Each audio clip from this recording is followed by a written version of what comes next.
Bonsoir, bonsoir, mesdames, messieurs, bienvenue à cette émission Carte sur table.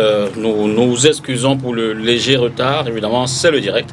Un peu ému peut-être parce que l'actualité est dans, vous le savez donc, les maires de villes sont en train d'être élus.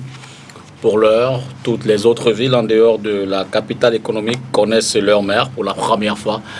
Douala n'aura peut-être pas de maire, si on peut le dire ainsi, bien sûr. Le maire de la ville de Douala, dont l'élection devait se tenir aujourd'hui à la salle des fêtes d'Aqua, a vu la session plénière être suspendue par le préfet du département du Vouri. C'est donc l'information première de ce soir. On va en débattre d'un moment à l'autre avec les invités déjà présents ici dans ce studio, mais il y a évidemment bien d'autres sujets qui vont meubler cette émission de ce soir. On parlera également de... attention, je retrouve rapidement le conducteur de l'émission et puis on y va définitivement. Voilà, c'est bien dit. Célébration sous fond de revendication, c'est s'agissant du 8 mars, le 8 mars 2020, vous le savez donc. Il y a 4 leaders d'opinion qui ont lancé un mot d'ordre à l'intention de la Journée internationale de la femme. On parlait également des massacres de Gambour pour dire que Yaoundé et Paris 5 sur 5, c'est évidemment exprimé ce coup de fil qu'aurait donné le président français François Mitterrand à Paul Biya s'agissant des massacres de cette localité de la région du sud-ouest où environ un peu plus de 22 Camerounais sont décédés. On parlera également des législatives de 2020, des enjeux du scrutin partiel, parce qu'effectivement dans les régions du nord-ouest et du sud-ouest, la situation sécuritaire a conduit le Conseil constitutionnel à reporter l'élection dans cette partie du pays. Et enfin, on dira un mot sur cette élection de maire de ville avec le statu quo à Douala pour l'instant. 4 invités déjà dans ce studio. Maître Moustapha Ngwana, bonsoir. Bonsoir Jupiter. Je suis heureux d'être sur votre plateau et bonsoir également à vos nombreux téléspectateurs. C'est un plaisir renouvelé. Bandakani, bonsoir. Bonsoir mon cher député Tongo, bonsoir à mes copanélistes. Bonsoir à tous les téléspectateurs répandus dans le monde. C'est un plaisir d'être sur ton plateau. Franck ici, bonsoir. Bonsoir Dipita, bonsoir aux copanélistes et bien sûr à tous ceux et celles qui nous regardent. Alors si on peut, s'il te plaît, si on peut signaler quand même de l'autre côté qu'on n'a pas tout le dispositif. Cela dit, Maître Pincy va nous retrouver dans un moment. Maître, c'est le direct, hein, pour vous installer. Installez-vous gentiment. Nous sommes évidemment en direct. Maître Pincy, bonsoir. Bonsoir. Vous vous retrouvez un peu avec quelques secondes seulement de retard. C'est pas plus mal, nous sommes en studio. Merci d'être là. Vous êtes du RDPC, Franck Essay du CPP, Maître Moustapha Ngwana du SIF et puis Badakani, il est le président du NMP. Avec eux, on va donc débattre de cette actualité, mais sans transition, si vous le voulez bien, l'actualité elle est froide. Il s'agit évidemment de cette élection, de cette session de plein droit du conseil de la ville de Douala qui est convoqué ce 3 et qui a été suspendu il y a quelques heures seulement par le préfet du département du Vouri. Donc le maire, le premier maire selon la nouvelle appellation de la ville n'est pas encore connu. Maître Pincy, vous suivez évidemment, hein, je le rappelle, vous êtes du RDPC avec une position assez privilégiée, aussi bien au sein des mandataires du RDPC qui ont supervisé ces élections-là. Que se passe-t-il à Douala? Alors, il se passe à Douala quelque chose d'extraordinaire. C'est que tout le monde pensait que l'envoyé, le choix qui vient de Yaoundé, allait passer comme une lettre à la poste. Et tout le monde sait, pour ceux qui sont à l'intérieur, que ce choix-là ne semble pas être celui, disons, des militants. Et je crois que ce qui se passe, c'est que si vous regardez les dispositions de texte que Ngwana a, c'est la liberté de vote. C'est la liberté de vote. Et que si les choses ne marchent pas actuellement, c'est que la discipline du parti, tel qu'on le croit, parce que le parti est un parti très compliqué. Je préfère m'expliquer après. Je vois que vous marchez sur des œufs. Hein, oui, je marche sur des œufs, je viens en courant et je préfère que les autres parlent et après je vais essayer de m'exprimer parce que ça ne se passe pas entre... Parce que le problème qu'il y a, c'est entre les conseils municipaux. Alors pour faire simple, vous dites le choix du parti n'est pas respecté par la base. Alors, est-ce véritablement le choix du parti? Voilà, alors c'est ça qui est... Bah, évidemment, c'est très compliqué. Évidemment que nous autres, dans nos... à la quête de l'information, on a eu d'hier que ce n'est pas forcément le choix du parti oui, qui est porté par le mandataire. Donc... c'est très très compliqué. D'accord.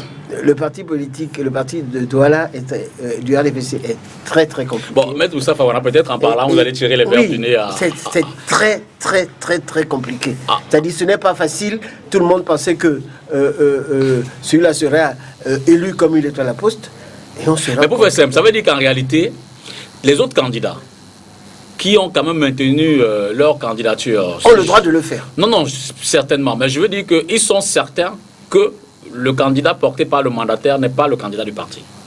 C'est ce qui me semble être la situation. C'est-à-dire, ce n'est pas ceux qui élisent, ce sont les conseillers municipaux. C'est-à-dire, on a vu dans plusieurs endroits le choix, disons, de ce qu'on appelle de quelqu'un qui vient en disant que ça s'est passé à Saint-Vénement. Et après, il y a eu un vote qui était contraire. J'ai bien peur que ce ne soit la même chose à Douala. Pour l'instant, c'est ce qu'il me semble. Parce que s'il y a eu ces difficultés, c'est que les choses ont basculé. Parce que jusqu'à une certaine heure, on pensait que c'était bassadiné. Et que maintenant... bon, je rappelle effectivement que les candidats sont bassandinais. Jean-Jacques Lengue-Malapa, maire de Douala premier. Dr Jérémy Solaire, qui est ancien directeur général de l'hôpital La Quintini. Le quatrième. Le docteur Epoupa. Non, Non, Epoupa n'est plus là. Yes, c'était qui vient de la cinquième. Hein. Voilà, donc voilà un peu les candidats. Candidats. Et puis à la dernière minute, Jean-Jacques Kindi a également... Et aussi un Loga du PCRN, donc ça a pris... Jean-Jacques Kindi et Loga, on essaie peut-être de jouer... Non, ça fait farfelu, quoi. Tout ça, non, mais je veux dire que peut-être ils veulent passer entre les filets, vous ne vous entendez pas, ils viennent vous... Ils ne peuvent pas s'entendre. Alors, Maître Moussa Fawara, je rappelle que vous également... C'est un candidat du RDPC qui va gagner. Vous venez... on voudrait bien vous croire. Je suis certain. Vous venez de cette session de plein droit.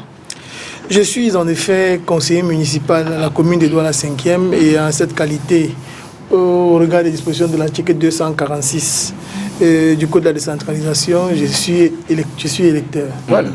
Donc j'ai bel et bien assisté aux travaux. Et je dois avouer que les choses se sont déroulées de façon quand même abracadabrantesque. Je vais d'abord regretter le fait que le président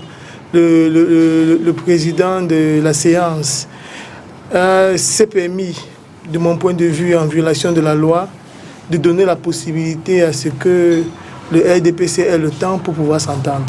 Parce qu'il faut le dire, le RDPC n'ignorait pas que l'élection allait avoir lieu ce jour. Donc le RDPC aurait dû faire ses conciliabules avant. On nous a dit qu'il fallait faire une suspension de 15 minutes pour laisser le temps au RDPC. La grande majorité des conseillers s'y est opposée. Mais cette décision qui a été voulue par le préfet a été suivie par le président de doyen d'âge, le camarade de Yumbouam. Donc, on a fait cette suspension-là. Malheureusement, des heures après, ils ne sont pas parvenus à une quelconque entente. Le représentant du RDPC qui était là, je crois le ministre Ndonsoumet, mandataire du RDPC, il était présent. Malheureusement, il n'a pas réussi à faire plier les différentes candidatures qui s'opposaient à celle qui était proposée par le RDPC, qui était en l'occurrence M. Mbassadine.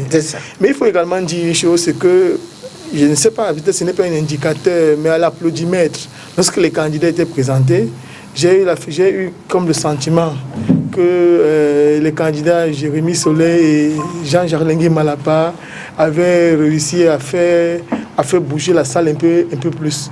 Ce n'est peut-être pas un indicateur, mais c'était quand même un élément qui a peut-être amené les uns et les autres à tiquer par 2 fois avant de ramener les uns les autres dehors. Je dois regretter une chose, c'est que la position qui était adoptée par ceux qui dirigeaient la séance, notamment de mon point de vue par le préfet, était aux antipodes de la loi. Parce que, voyez-vous, les questions internes aux partis politiques ne doivent pas influencer. Les questions internes aux partis politiques ne doivent pas influencer le fonctionnement d'une session de plein droit comme celle-ci. J'ai par exemple regretté le fait qu'on ait donné la parole par exemple au chef de division, au chef de service juridique, chef de la division juridique du ministère de l'administration territoriale ou bien de la décentralisation, je ne sais plus trop. C'est une séance dans laquelle ce sont les conseillers municipaux qui sont à l'honneur. Les représentants du RDPC et autres n'ont pas voix au chapitre. Je dois le dire aux grandes dames de mon confrère Penty que le RDPC est malheureusement un ennemi de la démocratie. Parce que c'est une affaire dans laquelle les conseillers municipaux doivent décider. C'est les conseillers municipaux qui choisissent qui va être celui qui va conduire les affaires de la ville. Nous, conseillers municipaux, nous sommes porteurs du suffrage populaire. S'il y a des conciliations, des conciliabules à faire, on le fait avant. Et le RDPC n'a pas droit à la parole à l'intérieur. Et il y a encore une autre incongruité, c'est que les candidatures sont présentées, on vous prend quelqu'un, on dit c'est le président du groupe communal, le représentant du RDPC et consort qui prend la parole pour présenter le candidat. La loi n'a prévu cela nulle part. Donc nous sommes allés de mon point de vue de violation de la loi en violation de la loi. Moi je suis légaliste et il faut que nous soyons rigoureux là-dessus parce que ce qui permet à une société de tenir debout, c'est sa capacité à pouvoir s'attacher à la règle de droit. Malheureusement, on a assisté quand même à des situations abracadabrantes. Le préfet par exemple, à un moment donné, fulmine. Il dit qu'il faut qu'on donne encore du temps au RDPC pour que le RDPC puisse s'entendre. Ce n'est prévu nulle part. Avec tout le respect, j'étais dans la salle, mais je n'ai pas eu le sentiment de vous avoir vu. Non, je vais parler après. Parce que j'étais dans la salle, je n'ai pas eu le sentiment de vous avoir vu. Donc, c'est pas un monologue. Non, mais oui, chacun son temps de parole. Mais... Chacun son temps de parole. Permettez que je modère, maître. Non, il a raison sur beaucoup de points. Hein. Oui, donc, notez, et puis vous reviendrez après les autres aussi. Donc, malheureusement, le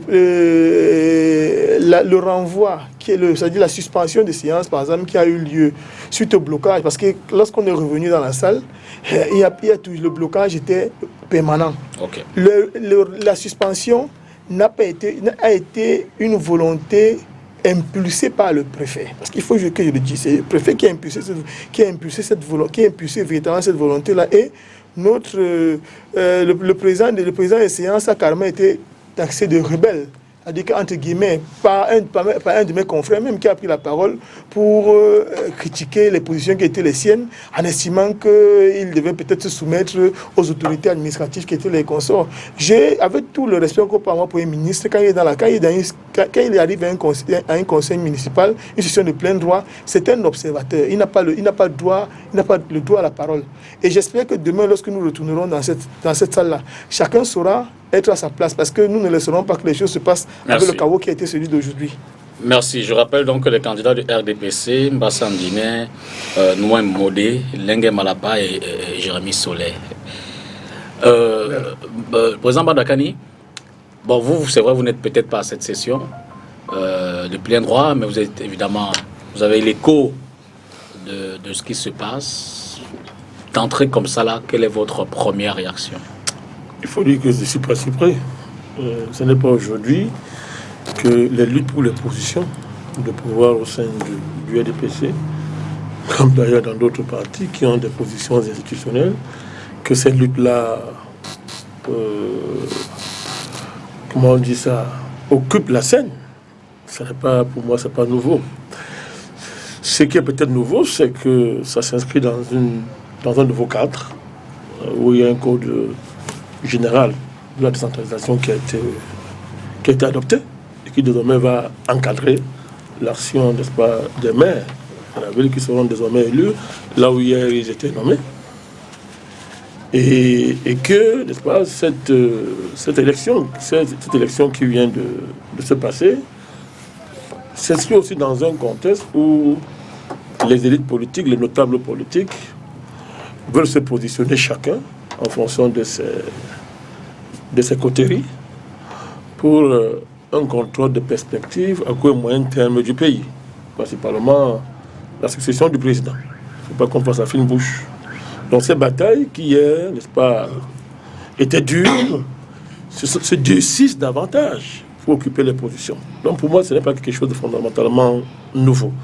Mais ce qui doit nous préoccuper, c'est de savoir qu'est-ce que la ville y gagne, qu'est-ce que la ville va y gagner, qu'est-ce que cette bataille apporte en termes de développement de la ville de Douala, parce que quand même, l'enjeu qui est contenu dans le code, qui est censé guider ces marchandages politiques qui sont un peu nauséabonds, c'est quand même qu'il y a l'enjeu de l'approfondissement de la démocratie au niveau local, l'enjeu de la, j'aime pas beaucoup ce mot, mais fait de mieux je l'emploie, de la gouvernance locale et l'enjeu de développement local.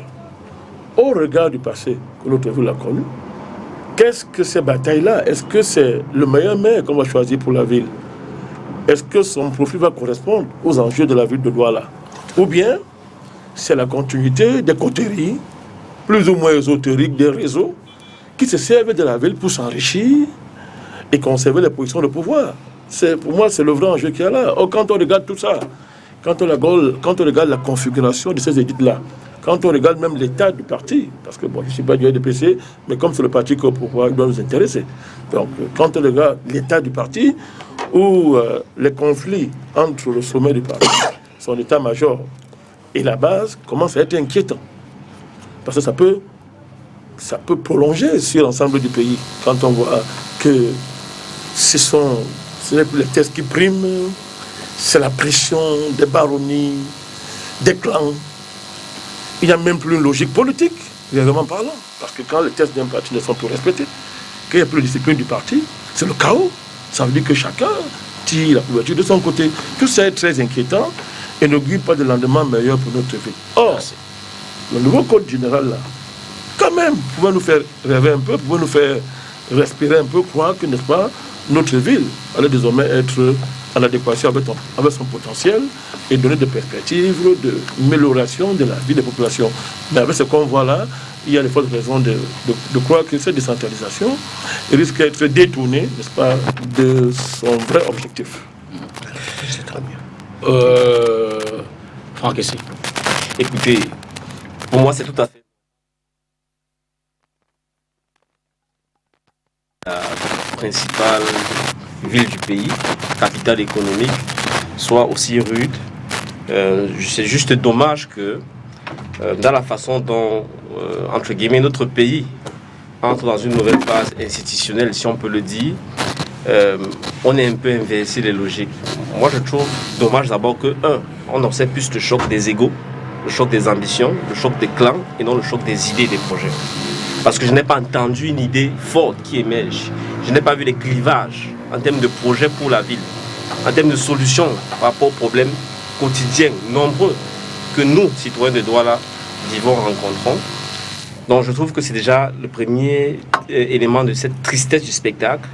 La deuxième chose, c'est que manifestement, à l'heure où on dit vouloir accélérer et approfondir la décentralisation, le parti qui est en charge de ce processus-là, qui est au pouvoir, lui-même semble ne pas vouloir faire en sorte que les énergies à la base se manifestent. Parce que cette logique de choix du sommet, sans laisser la base, à travers un processus défini au préalable au sein d'un parti, choisir les meilleurs candidats, choisir les meilleurs projets, est problématique. Donc ça augure déjà de ce que seront, à court terme tout au moins, cette nouvelle configuration de la gouvernance locale. C'est-à-dire que, en fait, on a plus ou moins des gens élus, mais qui finalement restent toujours des personnes nommées.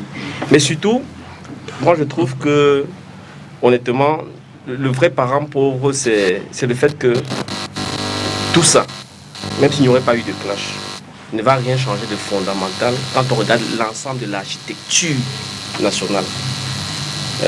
Moi, je me serais attendu, avant qu'on passe à si on reste dans le système actuel, avant qu'on passe entre guillemets au super maire ou au maire de ville, à ce qu'on clarifie un certain nombre de dispositions. On a dit par exemple que les ressources affectées aux collectivités territoriales passeraient de grosso modo 3% à 15%. Mais il faut dire que, si je ne me trompe pas, dans les derniers 3%, 77,2% étaient gérés par 14 communautés urbaines. Et l'ensemble des 360 communes géraient 22,8% de 3%. Donc, il me semble qu'à l'intérieur même déjà de la relation entre super maire, entre guillemets, et maire, il y a quelque chose qui devait être, à travers les décrets d'application, revu. Ça, c'est une première chose. La deuxième chose, c'est que il faut aussi voir la relation concrète que devraient avoir ces super maires, les futurs conseils régionaux et l'ensemble des organes déconcentrés de l'État. On ne peut pas rester à système constant, on nous dit on approfondit la démocratie. Donc j'ai envie de dire, voilà les vrais débats, parce que ça porte sur les leviers institutionnels, sur les moyens concrets que ces personnes qui aspirent à occuper la place de califes locaux devraient s'appesantir. Parce que, au fond, je reste convaincu que la principale chose qui va changer, c'est leurs conditions de vie personnelles, c'est la condition de vie de leur petit clan, mais c'est très peu d'influence sur les problèmes majeurs que connaissent les Camerounais. Alors, mais vous allez certainement répondre à ce qui a été dit, mais je vais rajouter une autre. Dans le jeu des rôles, on sait que l'organisation de votre parti, le RDPC, il y a un coordonnateur régional. Là, vous faites venir un mandataire pour l'élection, la session de plein droit, qui porte évidemment le mot du parti, qui est censé porter le mot du parti. Vous avez des présidents de sections un peu partout. Et puis vous avez vos élus, en fait ceux qui sont les électeurs à cette... je veux dire, j'ai peut-être circonscrit à cela, mais en termes de jeu de rôle, qu'est-ce qui peut expliquer ce blocage aujourd'hui? Qui n'est pas content de qui aurait proposé quoi? Pourquoi ça n'a pas marché par rapport à qui? Au point où on en arrive à une suspension.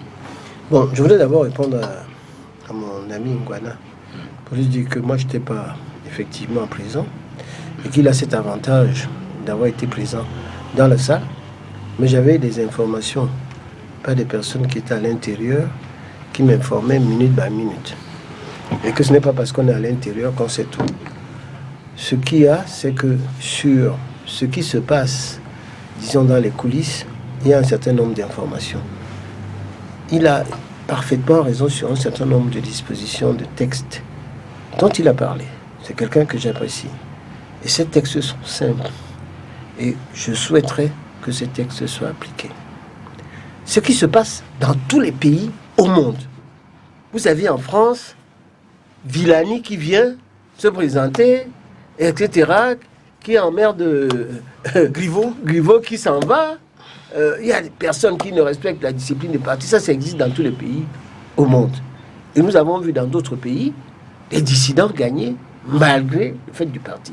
C'est-à-dire le fait qu'il y ait des difficultés de ce type n'est pas spécifique au RDPC. Ce qui est en train de se passer sur ce spectacle actuel, c'est que, vous avez vu, vous avez dit que M. Noksume est venu de Yaoundé. Et présentement, pour présenter un candidat, semble-t-il. Mais est-ce que c'est un problème? C'est pourquoi? C'est justement parce que tout le monde sait qu'il n'y a pas eu d'entente au départ au niveau du parti pour le choix de celui qui va être élu. Ça, c'est le problème fondamental. C'est-à-dire, le problème fondamental, c'est qu'on ne s'est pas entendu sur la personne, parce qu'à ce moment-là, il y aurait eu unanimité, et on allait présenter un seul candidat. Et je voudrais dire à mon ami que nous avons en interne notre manière de fonctionner, c'est-à-dire, on a ce qu'on appelle un président du groupe communal. C'est-à-dire, ça c'est un problème à nous. Président du groupe communal, qui va, c'est comme ça qu'on a fonctionné depuis, qui va présenter la candidature. C'est comme ça qu'on a pu fonctionner. Ce n'est pas tellement l'application. Nous avons en interne au niveau du parti une certaine manière de fonctionner. Qui ne nous concerne pas, nous les autres. Non, ça ne vous concerne pas, mais c'est une affaire. Et on ne doit pas nous l'imposer non plus. Non, c'est une présentation d'un candidat, c'est rien. Ça n'a rien à voir de quelque chose d'exceptionnel. La deuxième chose, c'est le préfet. Le préfet ne préside pas, il assiste. Il a d'ailleurs dit, le préfet ne préside pas, il assiste. Alors, les gens croient que le préfet préside, etc. Si vous lisez dans le texte, le préfet ne préside pas. La deuxième chose, c'est que ce préfet voulait que les choses aillent bien. Et depuis, ce n'est pas spécifique à l'élection d'aujourd'hui. Dans toutes les élections, il y a eu, même à Douala 5, moi j'étais à Douala 5. J'étais à Douala 5, vous avez vu ce qui s'est passé. C'était terrible. Puisque Douala 5, j'ai assisté. J'étais à Bonham Sadi. Mais sauf qu'à Douala 5, vous êtes entendu d'abord avant. Vous aviez deux candidats. Il y avait le maire sortant et Banda. Oui, on s'est entendu. Vous êtes entendu. Vous n'êtes pas venu nous imposer un spectacle dans la salle. Excusez-moi. Ce qui n'est pas le cas aujourd'hui. Excuse-moi. On a eu le même spectacle à l'élection des grands conseillers. Et souviens-toi, s'agissant des grands conseillers, le préfet a également suspendu. Il est allé, je ne sais pas, à Douala 3e, à Douala 3e, à Douala 1er. Il est revenu vers 1h du matin, etc. Dans les circonstances où moi je suis allé. Je suis rentré chez moi. Ça s'est terminé tard. C'est un spectacle en tout état de cause qui existe depuis un certain temps. Ce n'est pas spécifique à l'élection d'aujourd'hui. C'est ce que je voudrais essayer de ramener. Sur maintenant ce qui est en train de se passer. Jeu des rôles. Sur le jeu des rôles. On a un vrai problème. Le patron du parti dans la région du littoral, c'est M. Lorenzo. Ok? M. Lorenzo, ministre d'État.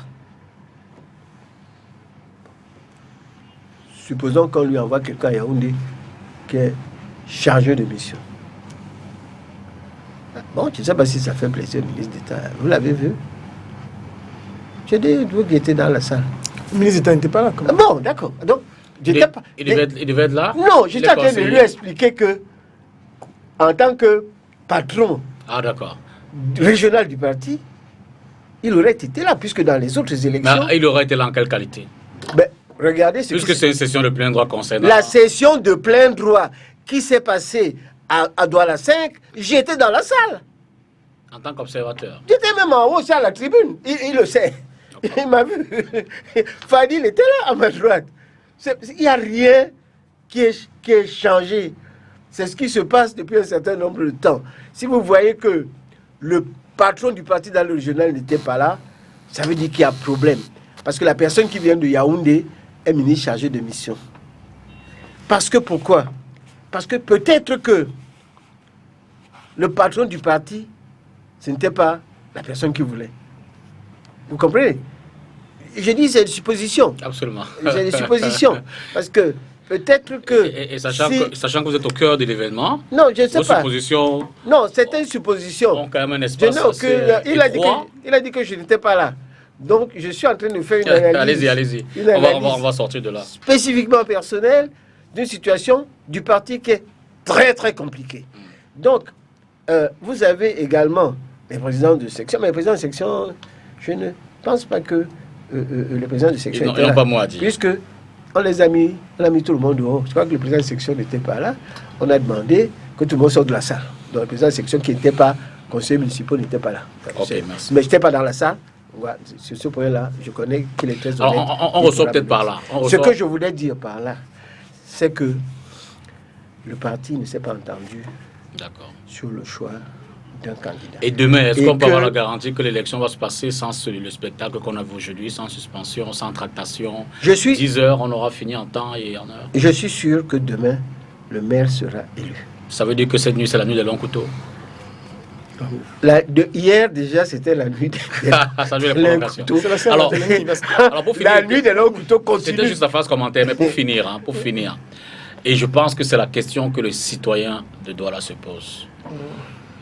Je veux dire que, au regard de ce qui se passe, est-ce qu'on peut quand même penser qu'on aura le maire que mérite cette ville de Douala, capitale économique, centre des affaires, centre de l'Afrique centrale? Peut-être au regard des profils déjà, mais surtout, parce que ce qu'il ressort quand même, c'est que la lutte des batailles, c'est chaque clan qui souhaiterait investir ou alors qui souhaiterait voir son candidat arriver à la tête de la ville. À partir de là, l'élu devient le serviteur des citoyens ou alors le protecteur des intérêts de ceux qui ont porté sa candidature. Bandakani. Mais vous posez le vrai débat qui concerne d'ailleurs même toute cette dynamique décentralisation qui, sur le plan légal, sur le plan des textes, a été saluée par tous, mais qui est rattrapée par les réalités politico-partisanes du pays. Durant la campagne, nous l'avons mis sur la table. C'est-à-dire, la décentralisation, formellement, avait pour but de casser le jacobinisme central, qui n'aurait pas pu développer le pays. Approcher la décision du citoyen. Non, développer le pays. Puis c'est le bon que le président a dit, que nous avons échoué à développer par le haut. Le président lui-même l'a dit dans un de ses discours. Donc il était question, on s'est dit qu'en rapprochant la décision vers la base, on va développer, on va faire ce que le centre n'a pas pu faire. Ben, on a l'impression que ce jacobinisme central-là, il est en train de se reproduire au niveau de la commune et au niveau de la ville. Même pas, on n'a pas l'impression, il est là. Et là, c'est-à-dire, c'est que l'état du centre, les gens ont ramené ça directement, n'est-ce pas, au niveau de la base, au niveau de la commune, au niveau de la ville, pour bloquer la dynamique de la décentralisation. Pour bloquer, parce que l'enjeu, c'est quoi? C'est les ressources financières, c'est les ressources matérielles, les ressources institutionnelles, symboliques que tout ça génère. Comme on avait l'habitude de contrôler au niveau central, il n'est pas question que la décentralisation enlève le magot dans les réseaux, des clans, des réseaux, des coteries, il faut le dire, qui n'ont pas pour souci fondamental le développement du pays, le changement des conditions de vie, j'allais dire l'amélioration des conditions de vie de la population. C'est cela qu'il s'agit. Quand on regarde tous ces marchandages, il ne faut pas faire la fine bouche. Le projet, ce n'est pas développer la ville de Douala. Ce n'est pas de cela qu'il s'agit, je suis désolé, maître. Il ne faut pas la fine bouche, ce n'est pas de ça qu'il s'agit. Parce que même si on prend, restons au niveau du parti, comme M. Pensier est en train de dire, lui, il a décrit l'état du parti.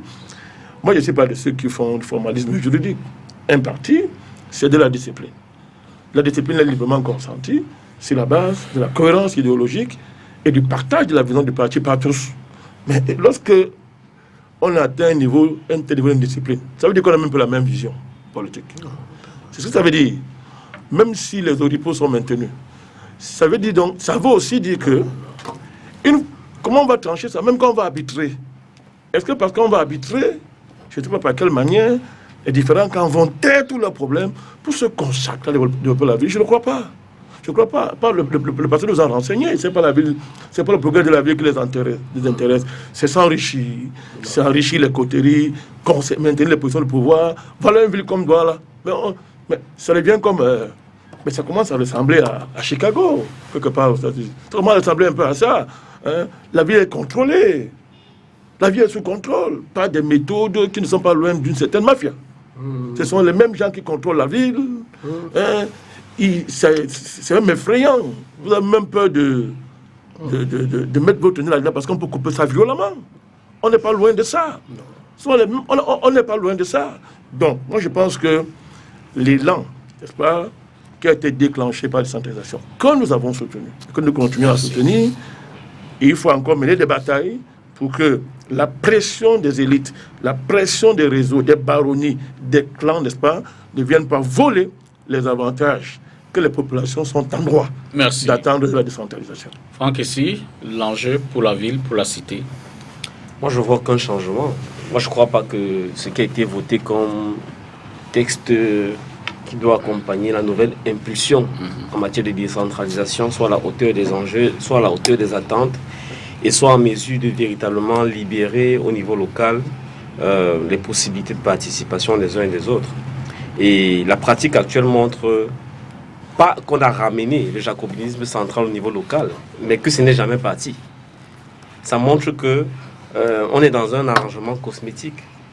Et surtout, moi je crois beaucoup à des processus qui sont l'aboutissement des consultations à la base, et non les discussions entre guillemets des élites qui décident de ce qui serait pour eux-mêmes des avancées totales. Parce qu'il faut bien le dire, je ne sais pas dans quel processus on a consulté les habitants de Douala et de façon générale les habitants du Cameroun pour leur poser la question au regard des expériences de 60 ans en tant qu'État, depuis 1996, l'amorce de l'État unité décentralisée.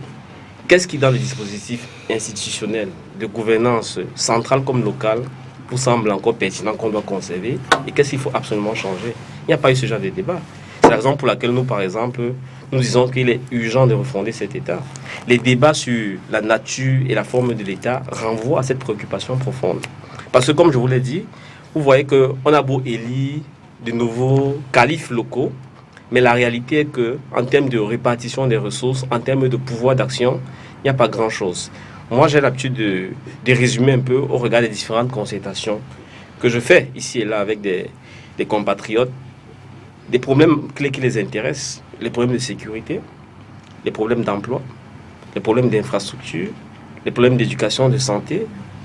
Et quand on regarde dans la configuration actuelle, les pouvoirs des maires, un peu des super-maires, entre guillemets, on se rend compte qu'ils n'ont pas de pouvoir d'emprise sur ces questions majeures. Donc la question redevient encore Yaoundé. Et ça montre que si on a fait cet ajustement, cette accélération, cet approfondissement, entre guillemets, de la décentralisation, en réponse à la crise anglophone qui nous a coûté des milliers de morts, ça veut simplement dire qu'en fait, on n'a pas pris la mesure du drame et de l'aspiration profonde des Camerounais. Et je crois que c'est un enjeu, je ne sors pas là, profond de souveraineté populaire, que de refonder cet État et de redonner le pouvoir concrètement aux masses. Parce qu'une vraie élection de maire aurait dû commencer par le choix d'un chef par parti de l'ensemble de la circonscription, comme on peut voir ailleurs, à Paris, etc., et qui n'aboutirait pas dans le 3e tour de l'élection à ce type de bagarre. Maître ainsi. Oui, d'abord, je tiens à dire que je ne suis évidemment pas du tout d'accord avec lui, pour la bonne et simple raison que ce n'est pas là le sujet. C'est la loi. La loi a été votée par le Parlement, on n'a pas besoin de consultation. Je dis que la loi est mauvaise. Excusez-moi. Que je ne la partage pas. C'est un autre sujet. Qu'elle n'est pas une avancée suffisante. Laissez-moi parler. On vous a posé une question. Le débat, c'est pas la loi ou pas. Non. Je vous dis que on applique la loi et la loi résulte de la volonté populaire. Ça, c'est déjà au point de vue d'analyse juridique. Ce que vous dites là ne tient pas debout. La deuxième chose, sur le profil, parce que là, le profil, les quatre sont bons. Hein? Si vous regardez, je vous dis, le profil de Massadine, qui est un profil de l'internationaliste, machin, etc. Vous avez Mengem Malapake, un bon profil, Guimini Soleil qui est un bon profil. C'est les trois principaux candidats de l'EDPC qui ont chacun sa propre ambition. Le problème, c'est les problèmes d'ambition personnelle. Mais au-delà de cette ambition personnelle, ceux-ci ont une vue commune sur la nation. Maintenant, le choix politique, excuse-moi, le choix politique, ce n'est pas nécessairement sur celui qui a le meilleur profil. Il y a d'autres combinaisons qui rentrent en jeu. Et c'est ça le véritable problème. Ce que je voudrais dire, c'est que la loi sur la décentralisation du Cameroun est une bonne loi. Et elle est tellement bonne qu'elle est à améliorer comme tout le monde le veut. Moi, j'étais par exemple au Maroc et en Tunisie. Ça fait 27 ans qu'ils sont en train de se battre sur la loi. Au Cameroun, on est, je pense, à 24 à peu près. Bon, donc, il vaut mieux faire ça très bien. Et je souhaite, moi, dans cette affaire-là, que nous ayons un bon maire. Le problème d'ambition personnelle existe partout. Vous avez eu, par exemple, en France, beaucoup de candidats qui quittent le parti républicain pour aller se présenter, etc. Personne n'est jamais d'accord dans tous les pays au monde. Vous êtes en train de voir, par exemple, aux États-Unis, pour la campagne présidentielle, vous avez Warren, vous avez machin, etc. Et les primaires vont départager. Chez nous, on n'a pas ce système. Le système chez nous, qui était un système interne, mais qui n'était pas un système d'ordre juridique, n'a pas pu départager les candidats. Ce système-là n'existe pas. C'est pour ça qu'on a eu maintenant la possibilité d'avoir, le jour du vote, la possibilité qu'un conseiller se lève pour se présenter. C'est ce que dit la loi. Vous comprenez? La loi le permet. Ce n'est pas un désordre, c'est parce que la loi le permet. Et tous ceux qui ont cette ambition-là ont une ambition qui correspond à la loi. Mais est-ce que c'est une ambition qui est bonne? Je ne suis pas du tout certain. Il y a dans ces personnes-là des personnes qui n'ont aucune chance de gagner, mais qui viennent simplement sauver le trouble. Le RDPC a une très large majorité pour pouvoir gagner. Le maire sera choisi parmi ces gens qui ont des compétences multiformes, qui ne sont pas les mêmes. Il y a peut-être un favori là-dedans qui a favori des conseillers municipaux du RDPC, qui a entraîné le blocage de cette affaire. C'est ça, que le préfet, parce que le blocage allait durer, que le préfet dise que bon. Mais c'est quoi un bon maire pour Douala? Pardon? C'est quoi un bon maire pour Douala? Pour moi, un bon maire, c'est quelqu'un qui a des compétences, c'est quelqu'un qui va d'abord... Attention, l'élection de ce maire va demander à quelqu'un de connaître les finances publiques. C'est très important, parce qu'il y a le TCS derrière. Si vous avez lu le texte tel qu'il est, c'est les 180 milliards à peu près qu'il faudrait gérer. C'est un vrai problème. Donc ne prenez pas n'importe qui ne saura pas gérer. Évidemment que le problème qui se pose aussi se pose ici, se pose également dans les oui, c'est une vision. On ne peut pas parler de tout ça. On va peut-être noter quand même on ne va pas faire la campagne là. Quelques maires de ville. On va noter quelques maires de ville qui ont été élus aujourd'hui. À Berthois, Djimbélé Jean-Marie est élu. Voilà, on l'a à l'antenne. À Yaoundé, Guy Emmanuel. Non, Yaoundé c'est... attention. Luc Messi à Tangana, qui est maire de Yaoundé, qui est un fonctionnaire très important. Et oui, je crois qu'il est au premier ministère. Hein. Voilà, qui a la maîtrise. Donc, lui, il va remplacer Timi Yvuna. Et puis, la maîtrise ne voit pas de développement. Akribi, Guy Emmanuel, Sabikanda est passé également maire.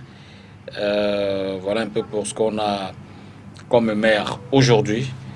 Les quelques noms qu'on a eu jusqu'à ce moment, évidemment, Bafoussam, c'était bien plus avant. Hein. Roger Tafam, maire de Bafoussam, il a été élu, je crois, le 3. Tout à fait. Voilà. Donc c'est un douanier. Hein. Oui.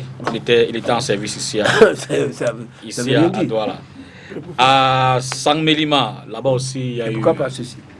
Il y a eu une élection assez courue, assez périlleuse. Dans le choix du maire, du remplaçant de André Noël Essiane, qui est d'ailleurs parti. Ce sera désormais Jean-Faustin Bekono qui arrive à la ville de Sang. Cette question-là. Mais d'une élection à une autre, le scrutin, vous le savez, il était mixte. Il y a eu également les élections législatives pour lesquelles le Conseil constitutionnel s'est définitivement prononcé en demandant le vote partiel dans les régions du nord-ouest et du sud-ouest. Environ 11 circonscriptions électorales sont concernées. Le Lébi Alem dans le sud-ouest et puis les 10 autres dans le nord-ouest. Maître Moustapha Ouana, vous avez vu à l'œuvre, évidemment pour le compte du SDF en tant que avocat conseil de ce parti-là. Vous étiez au Conseil constitutionnel pour défendre ce dossier. Vous dites que vous êtes certainement heureux du verdict, mais avez-vous la sérénité ou la confiance en ce que un nouveau scrutin peut s'organiser là-bas dans les délais? Le Conseil a dit entre 20 et 40 jours à partir à compter de sa date, à compter de la date de la prise de sa décision. Voilà, de sa décision. Je dois dire qu'il n'appartient pas aux partis politiques d'organiser l'élection. En réalité, ceux qui doivent installer les conditions pour qu'une élection sereine ait lieu, je veux dire, ceux qui doivent mettre ces conditions sur pied, c'est l'État, c'est l'ECAM. Donc n'attendez pas d'un parti politique qui puisse à lui seul implanter les conditions de l'organisation d'une élection saine et transparente. Il appartient d'abord... En fait, ce n'est pas ça le sens de la question. Vous qui êtes un observateur, un acteur, en tant que parti dans ce rôle, je demandais justement les raisons pour lesquelles... Je vous écoute, vas-y. Partant des raisons pour lesquelles le Conseil a rejeté ou alors annulé ces élections-là, vous le disiez, vous êtes certainement mieux placé que moi, et l'ECAM a dû créer des bureaux de vote dans des espaces qui ne permettaient pas aux électeurs de véritablement se mouvoir et opérer leurs devoirs et leurs droits de citoyen. Au regard de ces motifs, avez-vous le sentiment qu'en 20-40 jours, l'ECAM peut réparer cela? Et l'ECAM dit oui. Vous, que dites-vous? Vous savez, moi, je n'ai pas l'habitude de faire de la langue de bois. Je n'ai pas de pouvoir, je n'ai pas non plus de pouvoir divinatoire. Pour qu'on puisse en réalité organiser les élections dans les conditions optimales, il faut que des décisions fortes soient prises. Et malheureusement, j'ai le sentiment que rendu à ce jour, des décisions fortes ne sont pas prises dans le sens de l'organisation d'une élection sereine. Il faut le dire, le pouvoir Le pouvoir joue un peu au jeu du chat et à la souris. On attend que les populations... On s'est rendu compte, on a cru à un moment donné que le code de la décentralisation allait apporter des réponses. On a cru que ce code allait apporter des réponses pour pouvoir générer ou bien créer de la calmie au sein des populations anglophones et pouvoir faire sortir des forêts ceux qui se sont rebellés contre la République. Mais malheureusement, on a le sentiment que la situation est beaucoup plus complexe et que toutes les thérapeutiques qui sont proposées jusqu'aujourd'hui ne semblent pas conduire à la désescalade.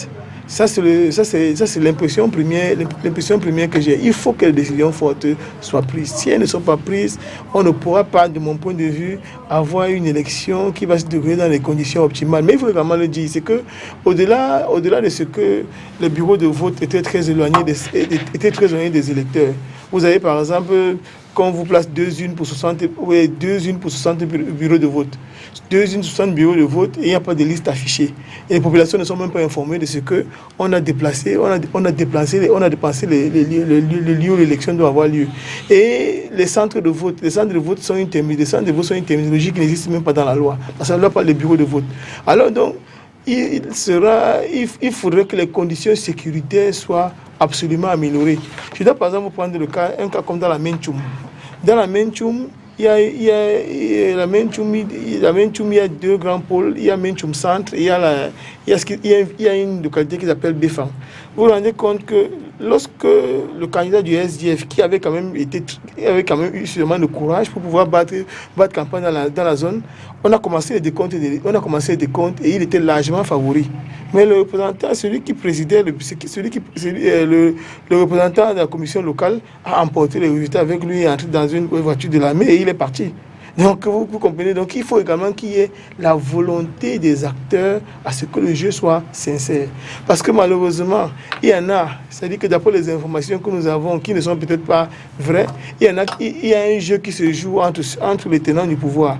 Il faut absolument que je gagne dans ma région, le RDPC gagne totalement dans ma région pour qu'il soit sûr d'être maintenu ministre ou bien qu'il soit promis Premier ministre. Et qu'ailleurs également, les gens se disent que non, pour que le Premier ministre, il faut qu'on gagne complètement dans ma région. Ce qui fait que même là où le RDPC perdait, je vois par exemple dans le cas de Chico, nous avions un candidat, en l'occurrence l'honorable Ngeka Itoke, qui était député sortant. Sur le terrain, il a remporté l'élection, mais on la lui a arraché. Donc il faut qu'il y ait, au-delà même des conditions sécuritaires, il faut également qu'il y ait la volonté des différentes parties prenantes à pouvoir permettre le libre jeu démocratique. Malheureusement, on a le sentiment qu'il n'y a pas une volonté du côté du RDPC de permettre que l'élection puisse se passer de manière transparente. On veut absolument tout prendre. Et je ne sais pas qu'est-ce qui a fait croire au pont du régime qu'ils ont été élus parce que ils avaient gagné une élection. Pour la plupart, ils n'ont jamais été soumis au suffrage universel. Écoutez, si c'est la question de est-ce que dans 20-40 jours, on pourra organiser l'élection? Non. Non, la réponse est simple. Et je crois qu'un premier argument a été donné par l'avocat de l'administration qui a dit que, Monsieur le Président de la Cour, ce seront les mêmes conditions. Ce seront les mêmes décisions qui seront prises par Elecam, parce que j'ai cru entendre que ça a été rejeté parce que Elecam aurait délocalisé des bureaux de vote et les aurait regroupés à des endroits inconnus des électeurs. Et il a fait pourquoi? Parce que sur l'ensemble du territoire, il n'y a pas la sécurité qui est garantie. La sécurité pour les candidats, pour les électeurs, ensemble pour les officiels. Vous voulez dire. Voilà. Donc, ce qui fait que, à moins que, entre-temps, un coup de magie apaise tous les acteurs et que ces populations reviennent, ce ne sera pas possible. C'est un fait. Donc, ça veut dire que ce qui se passe là, dans le nord-ouest et le sud-ouest, même ceux dans les autres circonscriptions qui ont pu être validés et élus, de mon point de vue, ce n'est pas des personnes que j'ai envie de dire bien élues. Ce ne sont pas des personnes légitimes, compte tenu du nombre de personnes qui ont dû se déplacer, compte tenu des conditions dans lesquelles l'élection s'est faite. Je rappelle qu'il y a plein de résultats qui ont été publiés par l'armée. Je ne sais pas si c'est prévu dans le code électoral, mais bon, j'observe que c'est quelque chose qui s'est passé. Donc, pour ma part, ça repose la question qui est fondamentale, ce qu'il appelait acte fort. On en finit quand avec cette crise? Oui, je voudrais apporter plusieurs exemples par rapport aux déclarations de mon confrère, que j'aime bien. Vous savez, devant le Conseil constitutionnel, il faut prouver ce qu'on a dit. Dans ses mémoires, il ne peut pas prouver que on a apporté les trucs par là, parce qu'il n'était pas là, il n'a pas fait un constat. Donc, il y a une différence entre ce qu'on dit. Vos juges ne nous donnent pas les ordonnances. Non, excusez-moi, parce que vous racontez les choses que vous n'avez pas mis dans vos documents. Et ça, vous voyez qu'on a annulé ex-nihilo? Non, on a annulé juste par rapport à ce que Franck ici a dit. Il a dit la vérité. Les bureaux de vote, effectivement, vous aviez raison. Et on a regroupé les bureaux de vote. Ça suffisait. C'était une raison qu'on a dit, c'est une des raisons qui était suffisante. On n'a pas besoin d'aller plus loin. Et le reste, là, que vous dites, c'est quelque chose, vraiment, c'est du bavardage. Nous, on a par exemple, excusez-moi. Je vous écoute régulièrement. Nous avons, quand vous dites que c'est du bavardage. vous me permettez, vous avez parlé. Quand vous avez parlé, je ne vous ai pas coupé. Non, mais parce que vous dites que c'est du bavardage. Vous reviendrez. Mais vous n'apportez aucun élément pour pouvoir démontrer que ce que nous disons est faux. Non, j'ai dit que ce n'est pas ce que vous avez mis dans le texte. La deuxième chose, nous, on a aussi des choses qu'on a relevées, mais qu'on n'a pas pu inscrire, par exemple, dans notre mémoire. Oui, par exemple, sur d'autres élections. Qui a eu, par exemple, au niveau des municipales, où il y a, par exemple, aussi qui est venu pour menacer quelqu'un avec, le feu, machin. Mais je vous dis que c'est des choses qu'on ne peut pas prouver. Et quand vous ne pouvez pas prouver, vous ne pouvez pas l'écrire. C'est ce que je voulais dire. On a menacé des gens avec non, j'explique que si je dois raconter les choses qui sont passées, mais qu'on n'a pas mis dans les documents, c'était pour rappeler que c'est très différent ce que l'on voit et ce que... Si vous ne pouvez pas prouver, vous ne pouvez pas l'écrire.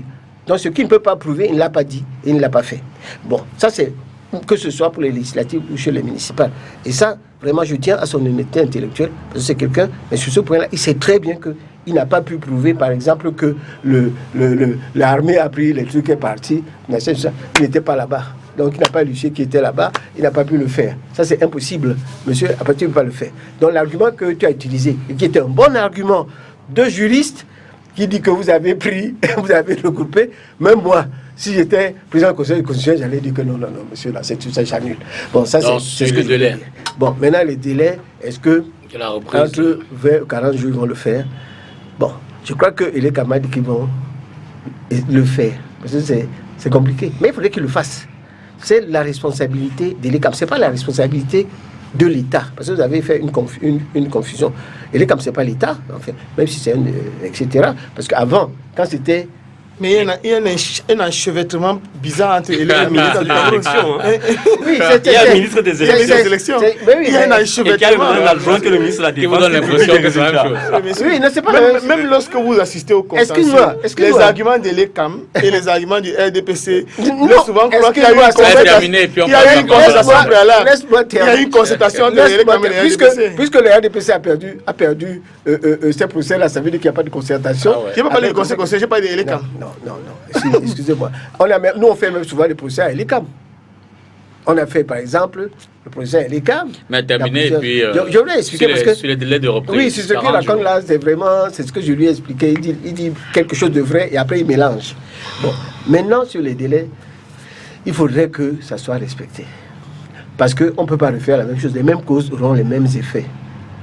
En droit, c'est ça ce qui existe. C'est-à-dire, si l'ECAM ne respecte pas ça. Le principe, c'est quoi? C'est d'aller sur là qui était prévu, et amener, et que ça se passe. Qui mettent même l'armée tout autour, qui est 200 personnes, 1000 personnes, pourvu que le vote ait lieu.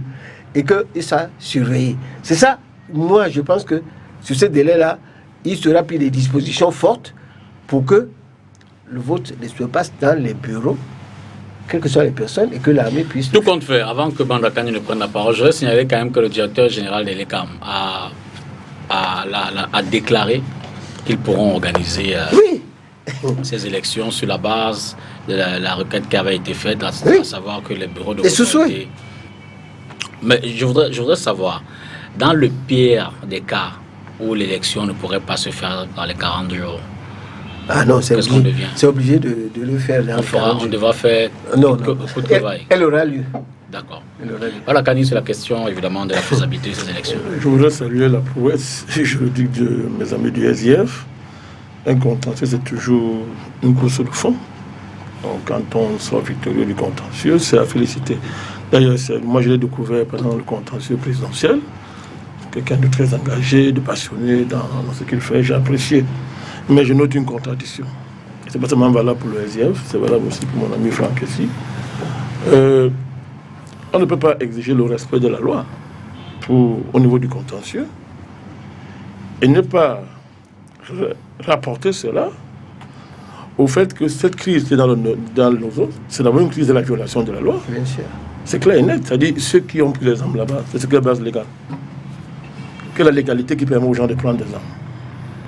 Donc si on est contre l'illégalité, il faut qu'on aille jusqu'au bout, en partant du principe que la crise de nos eaux est fondée sur la négation de la loi. Les gens ne respectent pas la loi. Parce que si on commence comme ça dans ce pays, ça veut dire qu'il suffirait que moi je sois marginalisé, que j'ai un sentiment de marginalisation, ça devient la loi, que j'impose à n'importe qui, n'importe comment. Ça ne peut pas marcher comme ça. Donc il faut que le rapport à la loi soit sincère dans ce pays. Pour tout le monde, pour tout le monde. Donc à ce niveau-là, ça doit être clair. On viole la loi dans les nosos. Et ceux qui le font, ce sont les ambassoniens. Donc maintenant, ceux qui ont fait de la crise anglophone, leur fonds de commerce, vont être plongés dans ce type de contradiction. Où d'un côté, on exige le respect de la loi à fond, et de l'autre côté, on est dans les manœuvres politiciennes. Je peux comprendre la situation difficile de mes amis du SDF. Je salue le courage que vous avez eu d'aller à l'élection. Mais il faut aller au fond de la démarche. Il faut aller au fond de la démarche.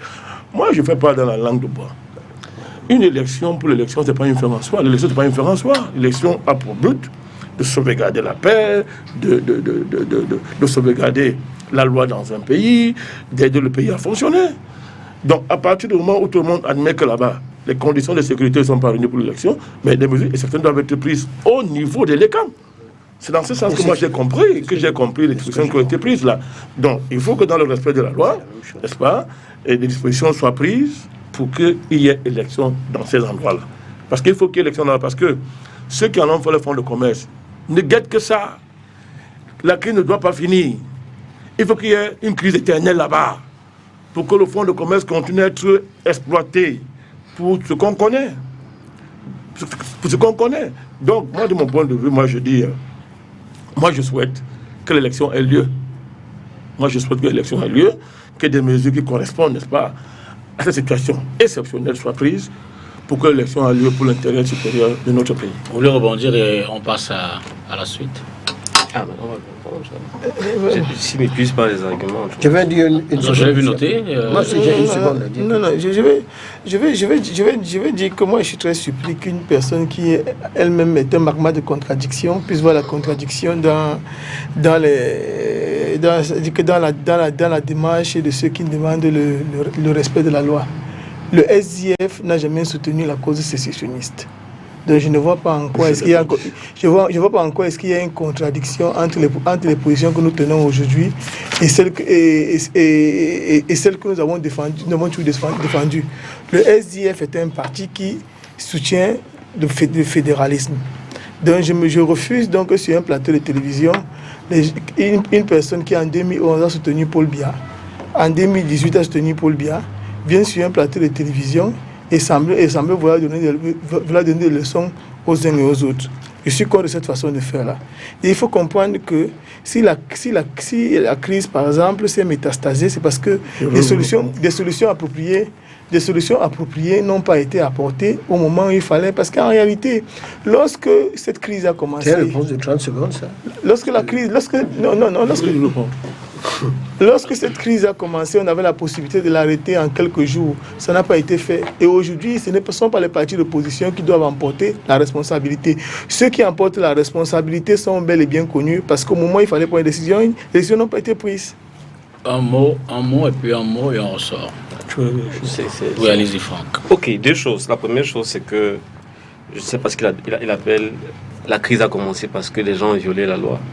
La crise a commencé à partir du moment où des gens estimaient que justement cette loi et des politiques au-delà de la loi, c'est-à-dire que ce qu'on met en œuvre pour transformer une promesse politique, un projet politique national a été violé, n'a pas été respecté.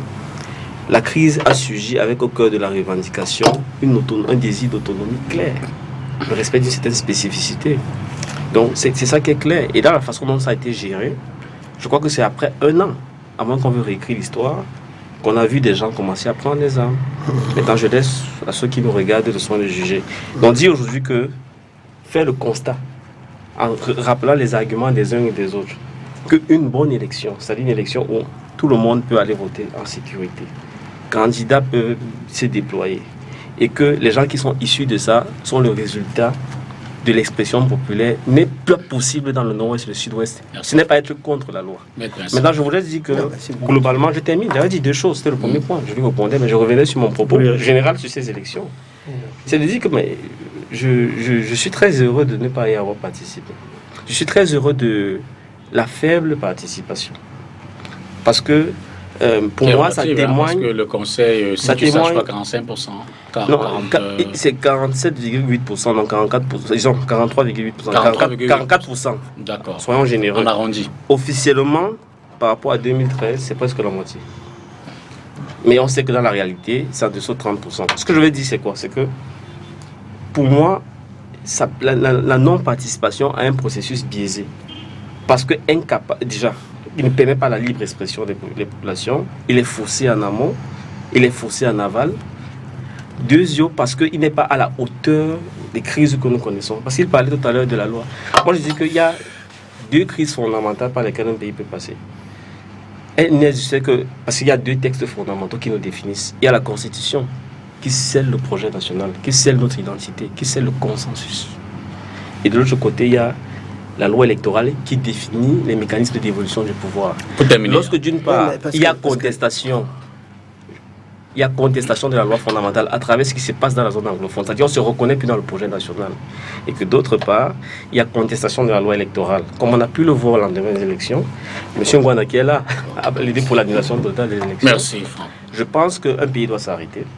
Je crois qu'un pays doit se réconcilier. Et ça passe par la fameuse palabre africaine. Donc tout ce qui est une fuite en avant, la poursuite des mécanismes artificiels avec des institutions mortes, n'aura aucune prise sur la réalité. Bon, s'il vous plaît. Le fait que, monsieur, quand vous parlez, et vous parlez beaucoup. Non, vous avez parlé une heure. Je vous en prie. Vous parlez une heure. Plus que tout le monde. Non, je n'ai pas parlé plus que tout le monde. Je ne vous permets pas de m'interrompre. Vous parlez trop. Je peux encore écouter. Vous n'êtes même pas candidat. Vous n'avez rien à dire. Vous n'êtes candidat à rien, monsieur. Si, moi, je suis du RDPC. Notre parti est candidat à rien. Notre parti, je représente le parti RDPC. Mais si on ne s'énerve pas. Oui, son parti n'est pas là. Il n'a même pas à parler. On peut trouver quelque chose pour les suer, là. Maître Pensé, attendez que je vous donne la parole. Je termine. Oui, je termine. J'aurais terminé. Vous avez dit un mot. J'aurais terminé. Vous allez terminer. Mais après que je vous aurai donné la parole. Non, je termine. Vous reviendrez. Non, je termine. Maître Pensé, allez-y. Non, je ne peux pas permettre qu'il m'empêche de conclure. Non, c'est sinon, pas... je ne lui permets pas d'argumenter. Non, je suis sérieux. C'est pas lui qui... J'aurais eu 15 secondes, j'aurais terminé. C'est pas lui qui donne la parole. Monsieur Zipita, là maintenant, je vous le dis à vous. Oui. Je termine. Dans 15 secondes. Vous allez terminer, Franck. Je termine. Vous allez terminer. Donc, je dis donc... Non, Franck. Si... Non, Franck.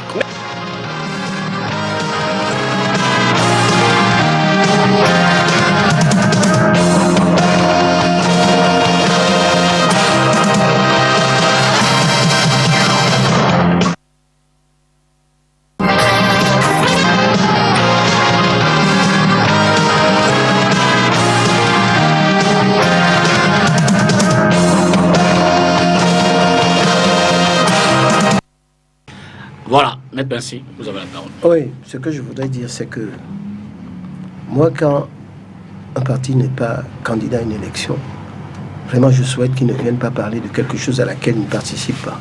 Non, c'est nous qui avons invité. Non. Sauf, maître. Si, attendez, excusez-moi, j'arrive. Non, sauf maître, si c'est. non, c'est nous qui définissons le profil de nos invités. Vous avez raison. Nous avons choisi de l'inviter pour parler des élections. Sauf pour faire une analyse. Non.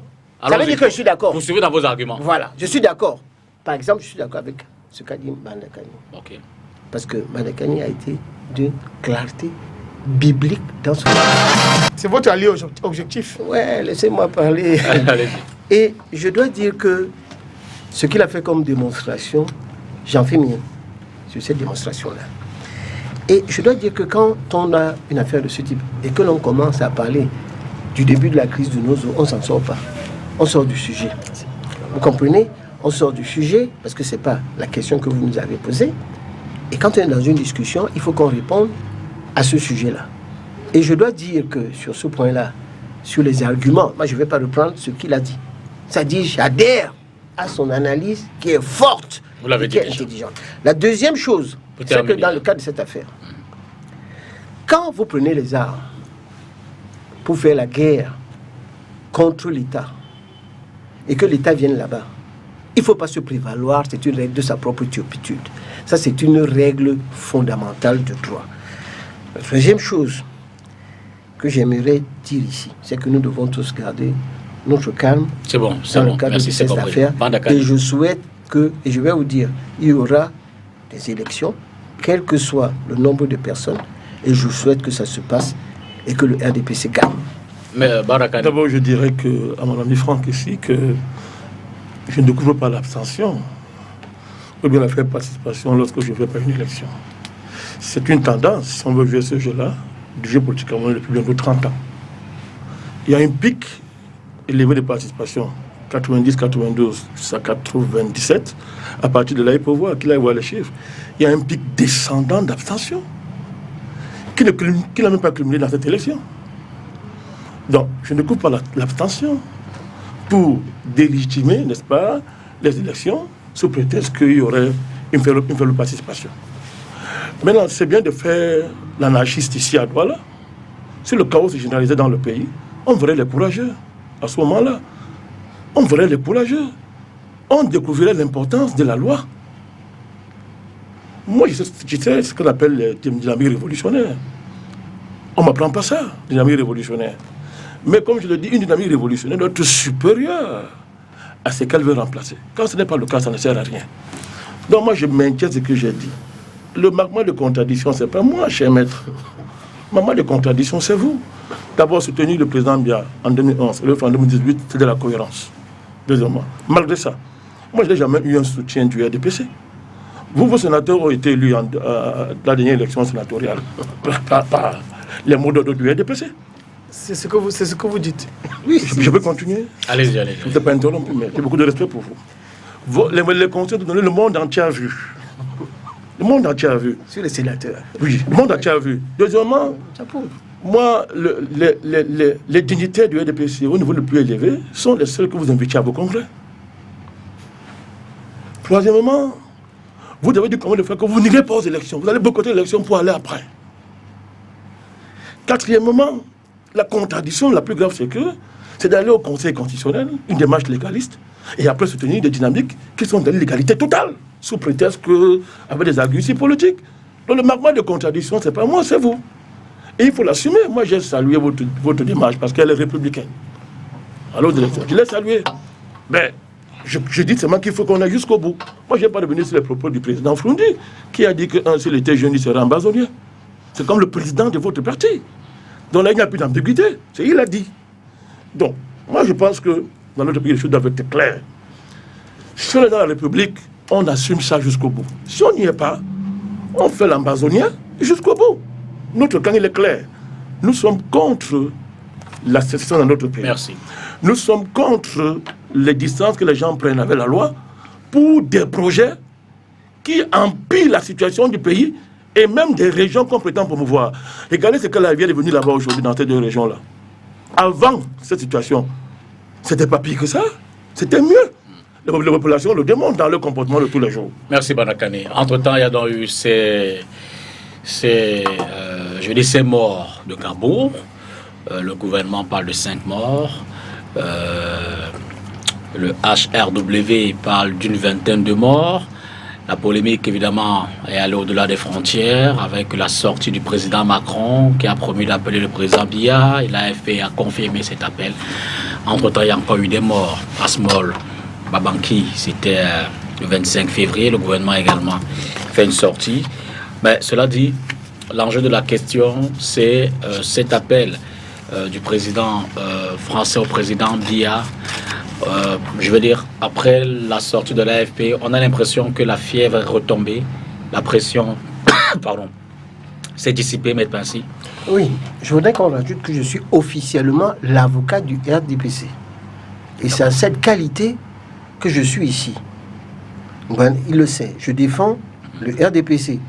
Nous avons une liste des personnes qui défendent le RDPC, j'en fais partie. Et c'est légitime que je sois ici, ex-qualité d'avocat du RDPC. D'accord. Cela dit, Je voudrais que vous répétiez la question parce que vraiment, j'étais un peu fâché. J'imagine bien. Avec, En fait, c'était pour Oui. questionner à nouveau, donc après ce climat qui a donné l'impression il y a eu un climat tendu tout au long de la semaine, après la sortie d'Emmanuel Macron en France, disant qu'il mettrait la pression à Paul Biya. On a eu les dépêches de l'AFP qui a confirmé, et puis la presse internationale a repris, notamment Jeune Afrique et les autres, RFI, qui ont confirmé que le président Biya avait appelé, du moins le président Macron avait appelé, d'ailleurs on a vu un communiqué officiel disant que les deux se sont accordés pour qu'il y ait une commission d'enquête indépendante qui donnera les résultats de ce qui s'est passé. On dit désormais que la pression est tombée, le Cameroun et la France sont en harmonie désormais. Oui, alors d'abord, je dois répéter, pour ceux qui ne savent pas, je suis un avocat du barreau de Paris. Et que sur ce point-là, je connais très bien la France et je suis avocat depuis 1977. Macron est né en décembre 77, je suis avocat en octobre 77. Donc par conséquent, je sais comment ça se passe en France.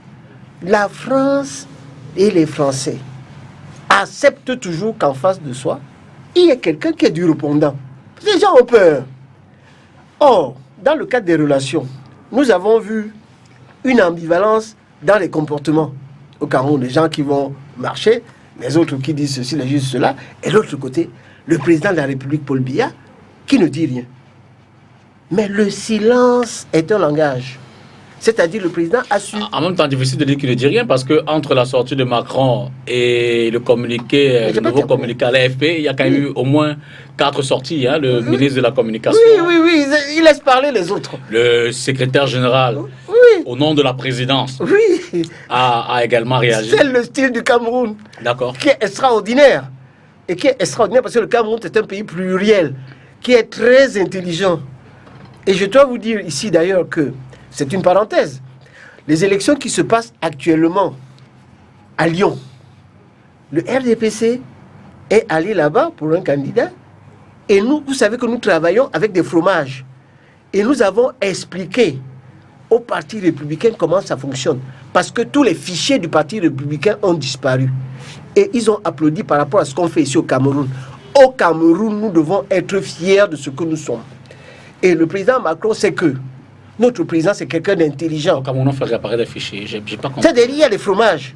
C'est-à-dire, par exemple, dans les élections qui concernent, par exemple, Douala 5, il y a 71% d'électeurs inscrits qui sont bamilekés. Vous avez 11% d'inscrits qui sont les gens, les côtiers et assimilés. Il y a machin et tout ça. Donc, nous travaillons sur base de ça, sur les élections qu'il y a eu. Par exemple, nous avons accentué nos forces, par exemple, en Ndokoti, qui représente... C'est le bureau de vote le plus important municipal, à peu près 6 000 personnes. C'est le plus important. Nous travaillons sur la base de fromage, sur des études scientifiques. Et sur ces études scientifiques, c'est là que nous avons enfoncé pour pouvoir gagner. Donc, pour dire que nous avons des intelligences que nous pouvons apprendre à la France. Stéphane ici, qui était quelqu'un d'intelligent et de brillant, c'est que je l'aime beaucoup, nous faisons beaucoup des affaires ensemble. N'ayons pas le complexe de la France. Et là, le président français a commis une faute de langage en étant un peu brutal dans la manière de se comporter. Le président a pris du recul et après, ils se sont appelés et l'affaire s'est arrangée. Et je crois que cela augure des bonnes relations que nous avons avec la France. Franck, ici. C'est quoi la question? Oui, sur ce climat, vous avez le sentiment qu'après la semaine, j'ai failli dire de pression, la sérénité est retrouvée désormais? Bon, moi, je ne crois pas qu'il y a quelque chose d'inédit qui s'est passé. Je crois qu'on a juste un président français qui a un style différent, qui dit tout haut, parfois, je ne sais pas si c'est... Je ne vais pas dire que c'est lié à l'âge, mais je crois que c'est lié à son caractère. Des choses qu'on sait qui sont permanentes dans les relations entre la France et certains États africains. Qu'est-ce que j'entends par permanent? C'est-à-dire que la volonté constante de la France de maintenir une influence, d'avoir son mot à dire sur ce qui se passe dans ces États, d'agir de temps en temps en termes de pression pour que les choses aillent dans un certain sens.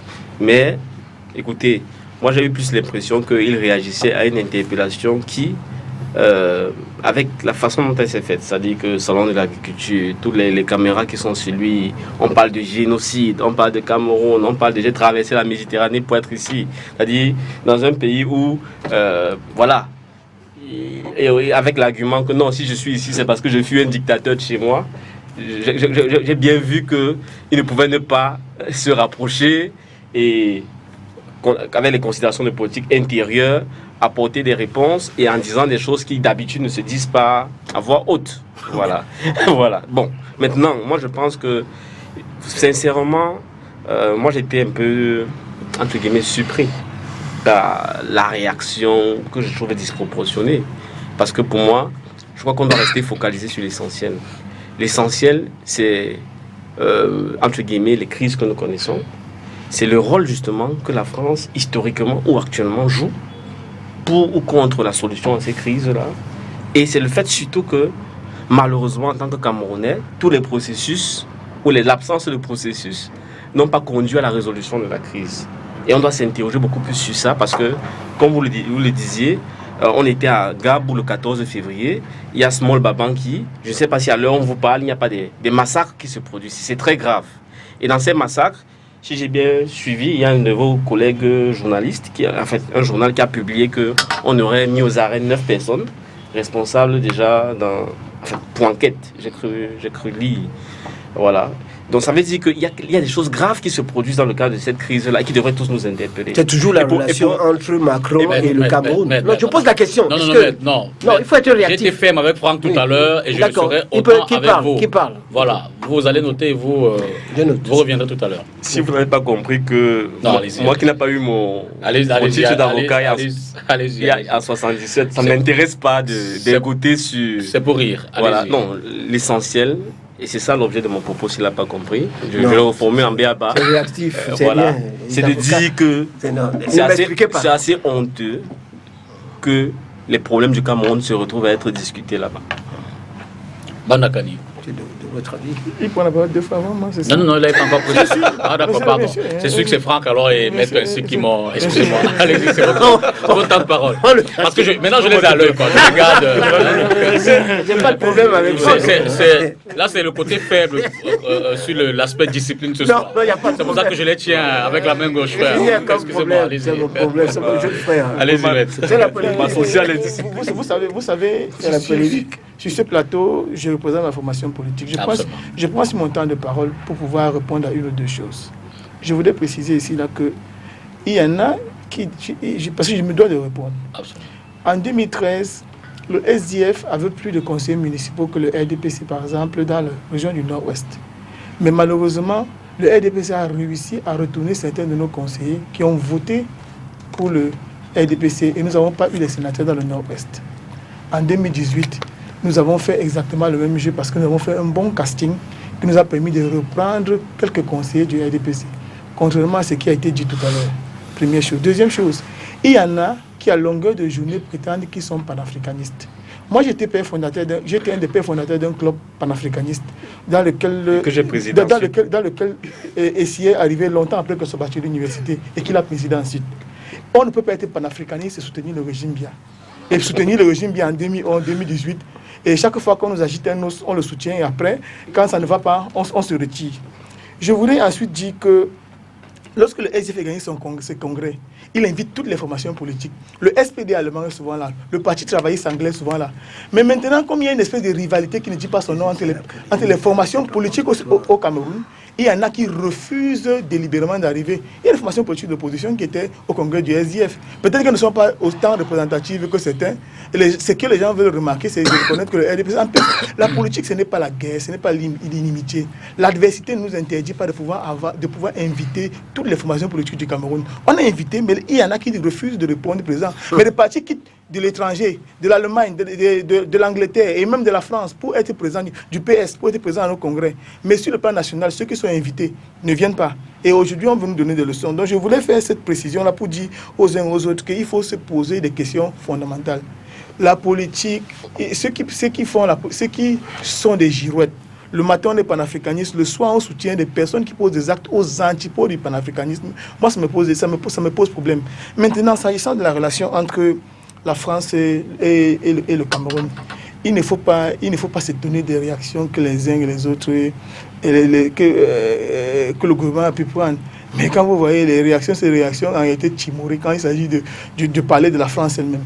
on s'est attaqué plutôt à l'activiste. Mais la France, elle-même, qui est une grande puissance, et qui malheureusement continue à avoir une espèce de même paternaliste sur le Cameroun, qui se permet, parce qu'il ne faut pas oublier que nous sommes quand même qu'on s'est vanté d'être le meilleur élève de Mitterrand. Il ne faut pas oublier qu'on s'est vanté de rendre compte. On allait rendre compte du grand débat national, c'est ce qu'on avait dit au président Macron. Et donc, il ne faut donc pas être surpris. Il ne faut donc pas être surpris que dans un contexte comme celui-là, le président Macron se croit le pouvoir de tenir des propos aussi peu diplomatiques sur notre pays. Et je voudrais également refuser cette thèse du complot et consort, parce qu'il y en a qui estiment que le monsieur Abdoulaye Thiam s'est retrouvé là parce qu'on a organisé tout ça. Je veux dire également qu'il y a un Libanais, quelque temps avant, qui faisant écho également des difficultés qu'il y avait au Liban, a interpellé le président français. Il faut dire que le président français est très jeune, il est dynamique. Il est dynamique, il a la volonté d'aller vers les autres. Nous avons ici une espèce de présidence un peu déifiée, où un président atteint par le complexe de Dieu, où il y a une distance abyssale entre le président et les citoyens. On a le sentiment que lorsqu'un président de la République se rapproche des citoyens, c'est qu'il est en train de travestir sa fonction. Ce n'est pas le cas. Il faut bien se dire une chose, c'est que pour l'heure, celui que nous avons au pouvoir joue de mon point de vue bel et bien le jeu de la France. De temps en temps, il faut bien comprendre que on joue à je t'aime, je ne t'aime pas, mais c'est passager. Les grands équilibres sont maintenus entre la France et le Cameroun. Et je dois le dire comme mon ami Franck ici, on ne peut pas discuter des problèmes concernant le Cameroun en France. Les problèmes du Cameroun concernent les Camerounais. On doit apporter des solutions camerounaises aux problèmes camerounais. Tant qu'on importera des solutions exogènes, on ne parviendra jamais à rien du tout. Merci. Bandakani. Je préfère soutenir un prétendu dictateur que de me taire devant les crimes de la France en Afrique, parce que j'attends que la France me porte au pouvoir. C'est quand même un drôle de dictateur, le président Biya, avec lesquels la hiérarchie du SDF a des relations tellement incestueuses qui sont connues. Répondez à la question, ça laisse approuver. Non, je ne vous ai pas interrompu quand vous parliez. Il soutient pour lui à toutes les élections. C'est pas vous que je vous ai pas interrompu quand vous parliez. Laissez-moi parler. Laissez-moi parler. Et vous êtes contagieux. Laissez-moi parler. Non, c'est pas Heureusement, nous, on a fait la paix. Heureusement que le ministre de la Santé publique nous rassure, il n'y a pas de coronavirus au Cameroun. On a fait la paix. Allez-y, poursuivez. Le débat est simple, je ne l'ai pas interrompu quand il parle. Non, c'est clair. Vous avez raison. Voilà, qu'il encaisse aussi quand il va dans le... Tranquillement. Donc je disais que vous parlez d'un dictateur, ben, c'est le parrain de votre parti. Vous dites que je soutiens le président. Je n'ai aucun rapport avec le RDPC. Nous ne sommes pas membres du G20. Non, laisse-le. Nous ne sommes pas membres du G20. Laisse-le terminer. Les gens qualifiés de G20. Non, je ne parle plus. Oui, ne parlez plus. Ça m'arrache comme ça. Vous me rappelez Franck ici il y a 15 minutes. Voilà. Oui, merci. Non, je comprends pourquoi. Il n'a pas envie que je parle. Non, allez-y. Moi, Non, c'est bon, menez les je l'ai laissé parler parce que ses arguments sont légers. Non, menez les calmes. Quand je parle, On finit rapidement. Nous n'avons jamais soutenu Paul Biya officiellement. On a la journée de la femme. Officieusement, ça n'a jamais été fait. On doit dire un mot. Je dois dire quelque chose. Oui, bien sûr, on va dire un mot pour les femmes aussi. Je n'ai jamais rien obtenu du RDPC. Je n'ai pas d'alliance avec le RDPC. Au G20, on vous a donné de l'argent. Tout le monde s'est connu. Le G20 a reçu de l'argent. Maître, Plusieurs millions, tu le sais, Franck. maître, c'est bon. Bon, je peux parler. Allez-y. Oui, vas-y. Le monde entier regarde le démocrate, le grand démocrate, qui n'a pas d'argument et qui empêche l'autre de parler. Moi, j'ai réagi avec les arguments. Il faut apporter la preuve de l'argent que j'ai reçu du RDPC. Si tu n'as pas la preuve, toi qui es avocat, c'est grave, je peux te poursuivre en justice. J'ai dit le Je G20. vous en prie. Non, Vous êtes voilà, G20. j'étais membre du G20. Ok. Voilà. Il n'y a pas sur la table ici qui est G20 ici, c'est vrai, j'étais membre du G20. Le soutien au chef de l'État est un soutien patriotique. Ça ne fait pas de moi un allié du RDPC. Parce qu'une alliance suppose qu'il y ait des documents qui consacrent l'alliance et il y a toutes sortes d'avantages réciproques que l'alliance procure. Bon, vous n'avez pas un document avec le RDPC, mais votre alliance est tacite parce qu'ils vous ont aidé à élire vos sénateurs. Un peu comme vous. Ils vous ont aidé à élire vos sénateurs. Voilà l'élection. Votre G20 est tacite aussi. J'étais à une élection municipale. J'étais un adversaire coriace du RDPC dans la circonscription où je me suis présenté. Et il n'y a aucun rapport entre moi et le RDPC. C'est un fait. Deuxièmement, le fait d'être président d'un club, quand même, ne fait pas de vous un panafricaniste. On va confondre les choses. Ça ne veut pas dire que je remets en cause les capacités à comprendre le panafricanisme, mais ça ne fait pas de vous un panafricaniste. Le panafricanisme, c'est une théorie, c'est une démarche politique qui a un contenu qui est clair et établi. Et on connaît qui l'est et qui ne l'est pas. Donc les grands panafricanistes qui se taisent devant les crimes de l'impérialisme, parce qu'ils sont dans les allées des chancelleries étrangères pour se coucher comme des femmes, parce qu'ils espèrent qu'on les mettra au pouvoir, ne peuvent pas comprendre la dialectique d'un soutien patriotique à un chef d'État comme celui du Cameroun. Et moi, je l'assume, je ne me cache pas. Vous justifiez les histoires de Collabra-Calabro là en convoquant le Liban. Mais ils ont fait rire. Pourquoi personne n'a jamais interpellé le président français sur le cas, par exemple, du journaliste saoudien qui a été tué, massacré, découpé par le président, par le roi saoudien? Vous pouvez me répondre? Par qui? De cette façon, on a laissé le roi parler. Et il a répondu. Monsieur Franck Assi. Le président son alliance à l'Arabie Saoudite. Le France, non. Franck, nous sommes les États. Nous sommes les États. Le franc. Nous ne laisse le terminer. Je peux parler? Vous voyez encore. Allez-y. M'empêche toujours de parler. Tout à l'heure qu'elle va parler, je ne dirai rien. Et le monde entier va juger. J'étais en train de dire que je ne parle pas d'interpellation, des interviews. Je dis le même genre d'interpellation. Parce que vous estimez que c'était une interpellation par hasard. Le Liban, c'est une ex-colonie française. C'est pratiquement le même rapport qu'ici. Donc, M. Macron a organisé son histoire, n'est-ce pas, avec Collabra-Calabro. Tout le monde a vu ce que ça a donné. Si maintenant, il s'arrange avec le président, la diplomatie est froide. Elle est froide. Mais moi, je ne suis pas naïf. C'est une phase des relations françaises. Ma position est claire. Ce type de relation que la France a avec les pays africains en général, avec le Cameroun, nous le dénonçons tous les jours. C'est des rapports impérialistes. Et l'impérialisme a des phases comme ça. Il y a des phases où il y a la violence, elle est brute. Quand la loi ne permet plus de gérer les contradictions, elle est brutale, on peut s'entendre, mais la réalité va finir par rattraper. Donc le Cameroun, tôt ou tard, va être appelé à solder la réalité de cette relation avec la France. Ça se fera comment? Peu importe la manière, mais tôt ou tard, ça se posera. Parce que la France l'a fait avec l'Allemagne. Ils marchent aujourd'hui ensemble. La France l'a fait avec l'Angleterre, 100 ans de guerre avec l'Angleterre. Aujourd'hui, ils marchent ensemble. Pourquoi lorsqu'on pose sur la table les problèmes réels qui opposent la France aux pays africains en général, au Cameroun en particulier, c'est comme si on était anti-français. C'est comme si c'était un tabou. Mais pourquoi parler de président mais il n'y en a pas un tabou? Pourquoi c'est parler de la France qui est un tabou? Merci.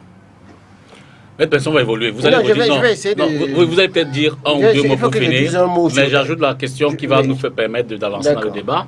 C'est que vous le savez certainement, il y a 4 dames qui, on reconnaît quand même leur présence sur la scène politique, demandent pour la journée du 8 mars prochain aux dames camerounaises de marquer un temps d'arrêt, de réflexion, loin des agapes, loin des festivités, et de pleurer les jeunes enfants qui tombent tous les jours dans le nord-ouest, sud-ouest, de soutenir les mamans qui perdent soit leur mari, qui leurs enfants. Vous, quelle lecture vous en faites? Vous dites que c'est la récupération politique ou simplement vraiment le cri de cœur des Je dis que c'est très bien. Mamans. Maintenant, je vais répondre, je vais dire ce qui se passe sur l'autre chose, c'est que le président de la République n'a pas rendu compte au président français. Il n'a pas dit je fais faire. Hein? Qu'est-ce que vous avez dit? Il a dit j'ai rendu compte du grand débat national au président Macron. Il a dit lui-même. Excuse-moi, il n'a pas rendu compte, il a fait un compte rendu. Excusez-moi, c'est une différence au niveau de la sémantique. C'est au niveau de la sémantique. Vous entendez les voix. Deuxième chose. Vous entendez les voix. La deuxième chose, monsieur. La deuxième chose. Cette affaire de Calabri, qui a rencontré le président français par hasard. Tout le monde, Macron est tellement quelqu'un de très intelligent. Mais il lui arrive des gaffes immenses, parce que moi-même j'ai des photos où mon fils est avec Macron. Il rencontre les gens facilement. Vous avez vu, Macron a rencontré des PD à l'Élysée. Tout le monde le sait, ils sont attachés autour de lui. Il fait des erreurs tout le temps monumentales. Et moi, en tant qu'avocat de barreau de Paris, j'ai l'habitude de dire ce que je pense à n'importe qui, en toute liberté. Je ne permets pas qu'on dise n'importe quoi au président camerounais. Cependant... Moi non plus. Cependant, et il y a eu une masse de gens spontanément qui sont des patriotes, qui sont allés le faire. Et le président a calmé les gens. Spontanément. Il y a des gens qui font spontanément. Il y a des gens qui ne sont pas. Non, il y a des gens. Avec les affiches. À l'intérieur, excuse-moi, à l'intérieur des gens qui sont du RDPC, il y a des gens qui ne sont pas du RDPC, qui sont des patriotes, comme Mbandakani, qui ne veulent pas que ça se passe comme ça. Vous aussi, vous avez eu cette réaction, ça ne se passe pas comme ça, au-delà des problèmes politiques. Naturellement, je suis camerounais. Non, on ne parle pas au chef d'État camerounais n'importe comment. C'est mon souhait en plus. Voilà, c'est moi, je suis même pas c'est un dictateur, on lui parle non, c'est un dictateur. Ce que je voudrais dire dans cette affaire. Et quand on dit que le président, que le SDF n'a pas de bonne relation avec le RDPC. Qui a payé l'hôpital de Rose Frundi? J'allais terminer. Non. Ok, c'est terminé. Ce n'est pas le RDPC. C'est pas terminé. C'est l'État du Cameroun. C'est l'État du Cameroun à l'aide de qui? Pourquoi vous dites Je passe. Il ne faut pas dire non. Non, parce que mon devoir aussi est de rester. Mais c'est la vérité. Non, vous êtes sur mon plateau. Non, c'est la vérité. Ils ne pas payer son hôpital. Oui, non, mais ce n'est pas le RDPC. C'est qui? C'est l'État du Cameroun. C'est l'État, c'est le Cameroun. C'est le président qui a donné l'ordre. Vraiment, à titre On personnel. a même payé ton hôpital. Il faut respecter les morts. À titre personnel, je Vous le n'aimez ressens pas. comme un coin de Le président est gentil, il aide tout le monde. Oui, je pense que c'est pas. Non, mais je voulais le dire. C'est pas un sujet, mais vous débordez au niveau du. Il n'a pas répondu à la question. Non. Voilà. Vous répondez à d'autres lui a dit que c'est questions. très bien. Il Il soutient. a dit que c'est soutien, je soutiens tout ça. Ah, vous soutenez le. Ok. D'ailleurs, vous êtes du CPP. Non, je commence par déjà vous remercier parce que vous avez restitué l'esprit.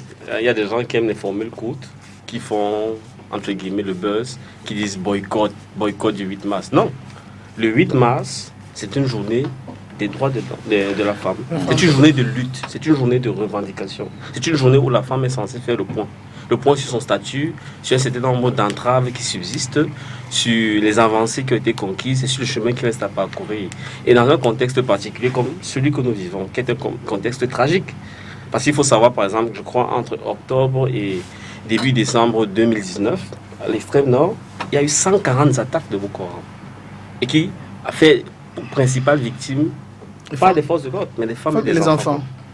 Et je ne compte pas maintenant au niveau du nord-ouest et du sud-ouest qui semble tant focaliser l'attention, mais qui, à juste raison, est aussi un théâtre de beaucoup de drames. Nous étions encore hier, avant-hier, ici à Bonabiri, mais les conditions dans lesquelles des compatriotes vivent véritablement interpellent. Et je pense que, suite à ce qui s'est passé en Gabou, moi je m'associe pleinement à cet appel qui a été lancé, que des responsabilités soient établies, qu'on cesse d'aller de drame en drame sans qu'il y ait, si vous voulez, une punition, sans qu'il y ait des responsabilités qui soient clairement établies. Ça, c'est une chose. La deuxième chose, c'est que à un moment, si de tels drames persistent et que ce qui a été mis en œuvre là n'arrive pas à faire réduire. Le 8 mars de cette année... Est-ce que c'est la question posée sur les femmes? Non. Non, parce que vous débordez aussi. Vous m'avez dit maintenant. L'appel de ce 8 mars, c'est sur la crise anglophone, c'est sur les drames. C'est les femmes. Je vous informe, monsieur. C'est les femmes. Je vous informe. Oui, mais on a je fais partie de cette dynamique. la question. Oui, bah alors, c'est pas ça. Allez-y. C'est lui qui était au sujet tout à l'heure. Oui, justement. Allez-y, terminez. Moi, j'ai dit que c'était très bien. Parce que c'était dans Calabra, donc on est sur des sujets essentiels. Et les sujets essentiels, mais pour vous relancer, Franck, je veux dire que l'une des remarques qui est faite est celle de savoir que le CPP ne date pas d'hier. Le CPP a quand même pris part à l'élection présidentielle 2011, aux élections de 2013, mais jamais avant 2016, le CPP n'avait appelé à une réflexion mature des femmes. D'où cette question qui est, n'est-ce pas, une forme de récupération politique. Le son ambiant étant la crise anglophone, alors paf, tout le monde... Non, c'est faux. D'accord. Je crois que on peut tout nous reprocher. Sauf le reproche de ne pas réfléchir ou appeler à la réflexion. Non, mais je veux dire, autour de 8 mars... Non, je peux vous citer maintenant, oui, autour de toutes les fêtes, entre guillemets, officielles, que ce soit la jeunesse, que ce soit le 8 mars, que ce soit le 20 mai. Moi-même, j'ai écrit un texte qui est relu chaque année en tant que SG par tous mes militants sur le sens de la célébration des fêtes nationales. Donc, ce que je voudrais dire rapidement, c'est que... Oui, pour terminer, c'est pour dire que non. Le message essentiel, c'est de ne pas utiliser ce jour, le 8 mars, pour être un jour de la débauche, pour être un jour de la simple joie, parce que le pays n'est pas en joie. C'est utiliser ce jour, pour rendre hommage, 2, pour prier, et 3, pour manifester son désir de dire stop à cette guerre. Merci. Et on a appelé les gens qui partagent ce message à porter le noir ce jour en signe de solidarité avec tous ceux et celles qui souffrent ce jour-là. Et ce n'est pas une initiative du CPP. Je vais ouvrir une parenthèse. C'est une initiative de plusieurs dames qui ne sont pas pour revenir sur le sujet CPP, tout à l'heure, dont la présidente du CPP. Cette information que je reçois également, à Marois, l'élection du maire a également été suspendue pour reprendre ce mercredi à 12h. À Marois, le RDPC, il est toujours aussi majoritaire. Oui. Donc là-bas aussi, c'est le RDPC qui est au centre de ce... Et il y a eu un incident d'ailleurs là-bas. Lequel? Le premier incident avec l'ami de PT, qui s'appelle Alilou, qui est un ami personnel, qui a voulu imposer une liste et en éliminant le maire sortant. Et on a vu que le maire sortant... Ah oui, ça c'est plutôt Marois premier. Marois premier. Oui, mais c'était le Lamido de PT qui s'appelle Alilou, qui est un ami personnel. C'est Lamido de PT. Et on a vu ce qui s'est passé par la suite. Ce maire-là qu'on avait enlevé, on l'a élu. Le maire Amidou. Ça, c'est la liberté de vote. Et c'est la même ville justement, c'est à Marois. Ouais. Et lui, il est candidat d'ailleurs à la mairie de la ville. Ah, mais... Je pense que c'est plus ou moins le même scénario. Voilà. Banakani, sur l'appel à la réflexion sous fond de boycott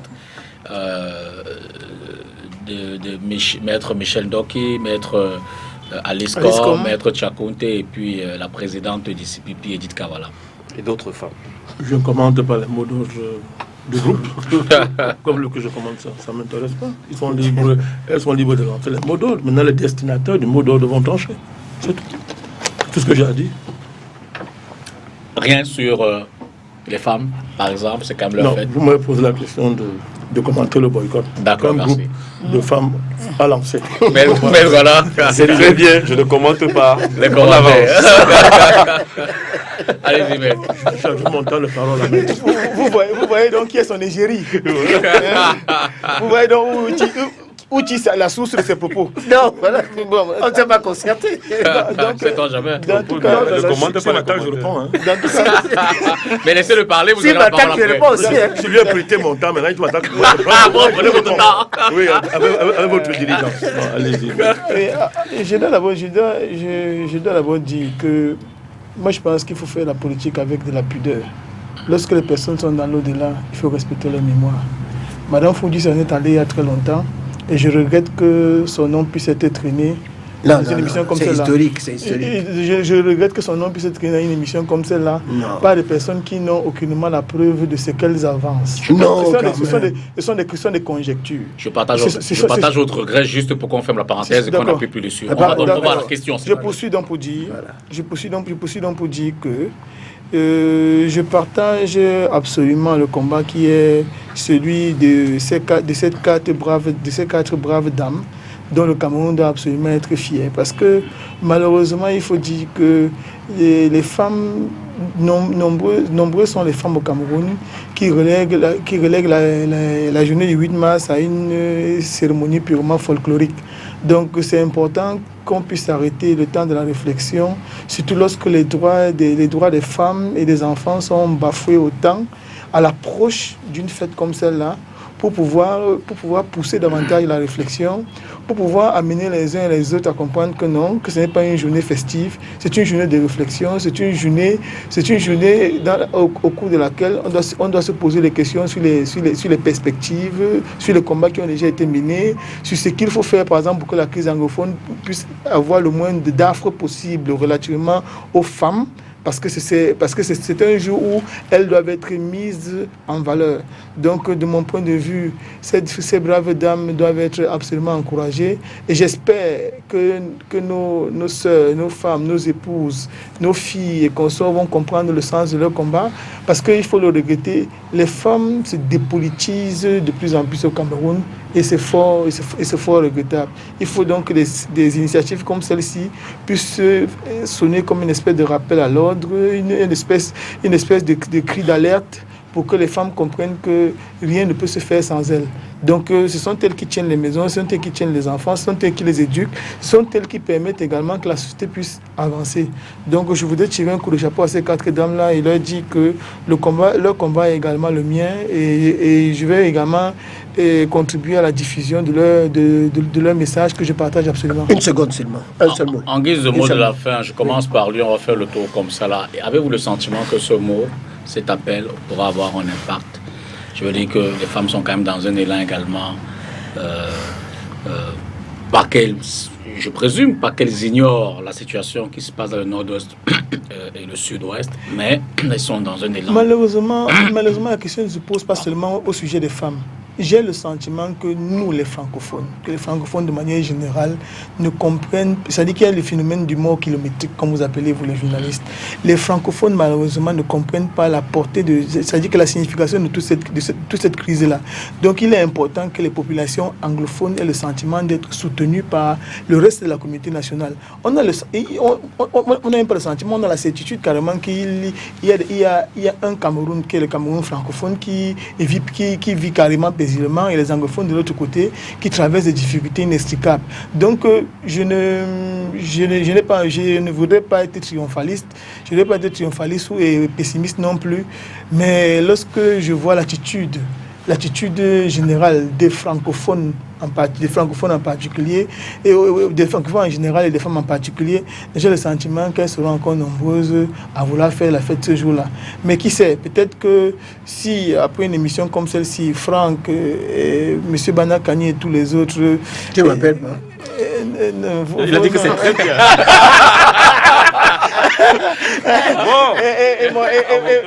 Mon excellent Il a forcé l'appel.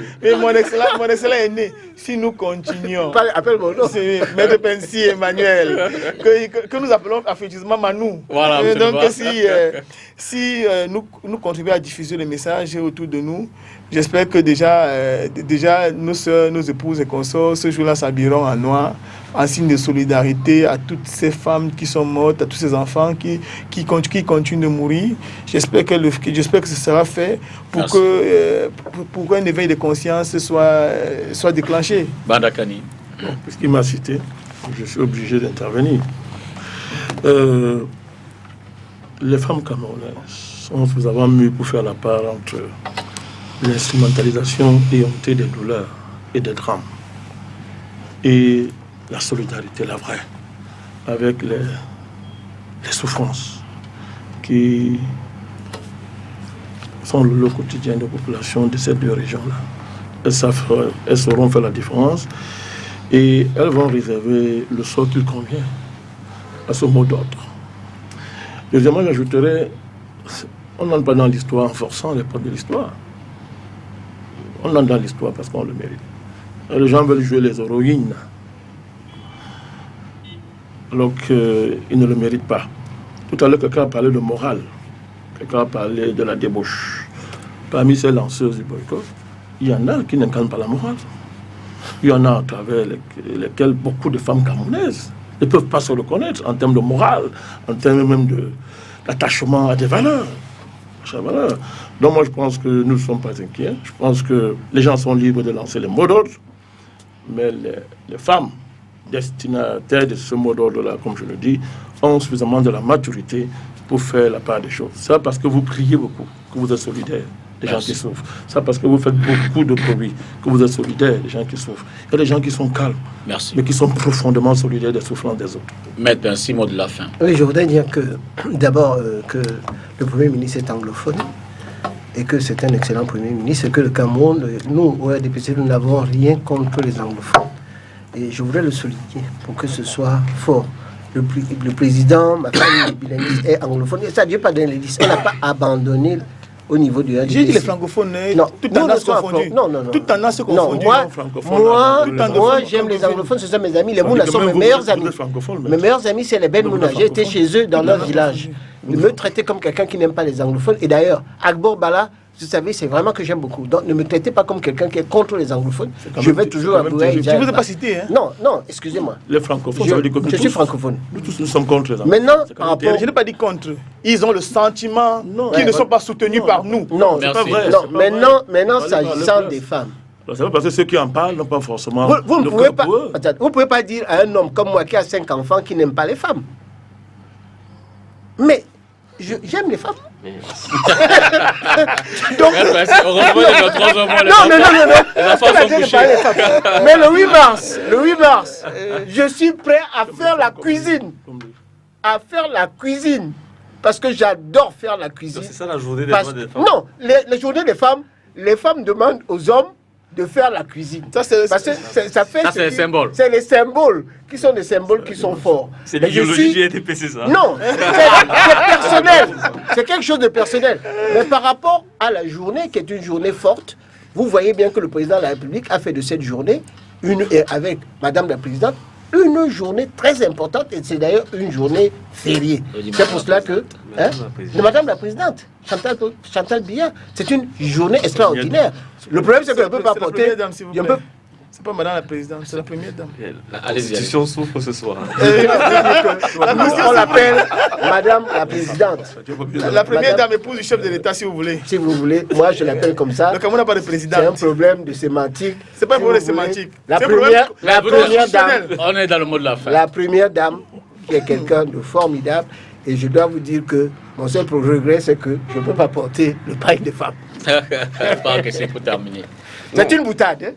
Non, je vous avais demandé, il a dit tout à l'heure, il n'est pas triomphaliste. Moi, je pense qu'il y a deux excès à éviter, ni fataliste, ni triomphaliste. Absolument. Quand nous sommes des hommes d'action, qui avons pris la responsabilité d'initier et de proposer aux Camerounais des voies qui peuvent aider collectivement à s'en sortir, on doit être en action.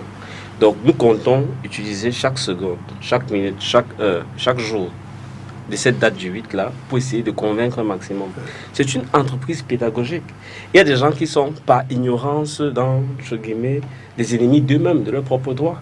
C'est aussi le sens de cette journée, c'est-à-dire que c'est d'arriver à rappeler aux gens qu'ils ont le pouvoir.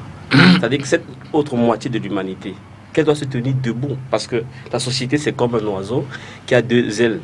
Une aile, c'est nous les hommes, une autre, ce sont les femmes. Si une aile ne tient pas, l'oiseau ne peut pas prendre son envol. Merci. Donc c'est la responsabilité et on va travailler parce que s'engager en politique, c'est lutter contre la fatalité. Tout ce que j'ai dit, c'est une boutade. Hein? Maître Emmanuel Pincy, Voilà. Maître Moustapha Ngwana, André Bandakani, Franck Essi, à vous merci. Promotion de l'égalité et protection des droits de la femme. Vous nous imitez. Faire le bilan des actions entreprises et fixer un nouveau cap, c'est le thème de l'édition 2020 de la fête de la Journée internationale de la femme le 8 mars. Bonne fête, mesdames, bonne fête, madame. Bonsoir.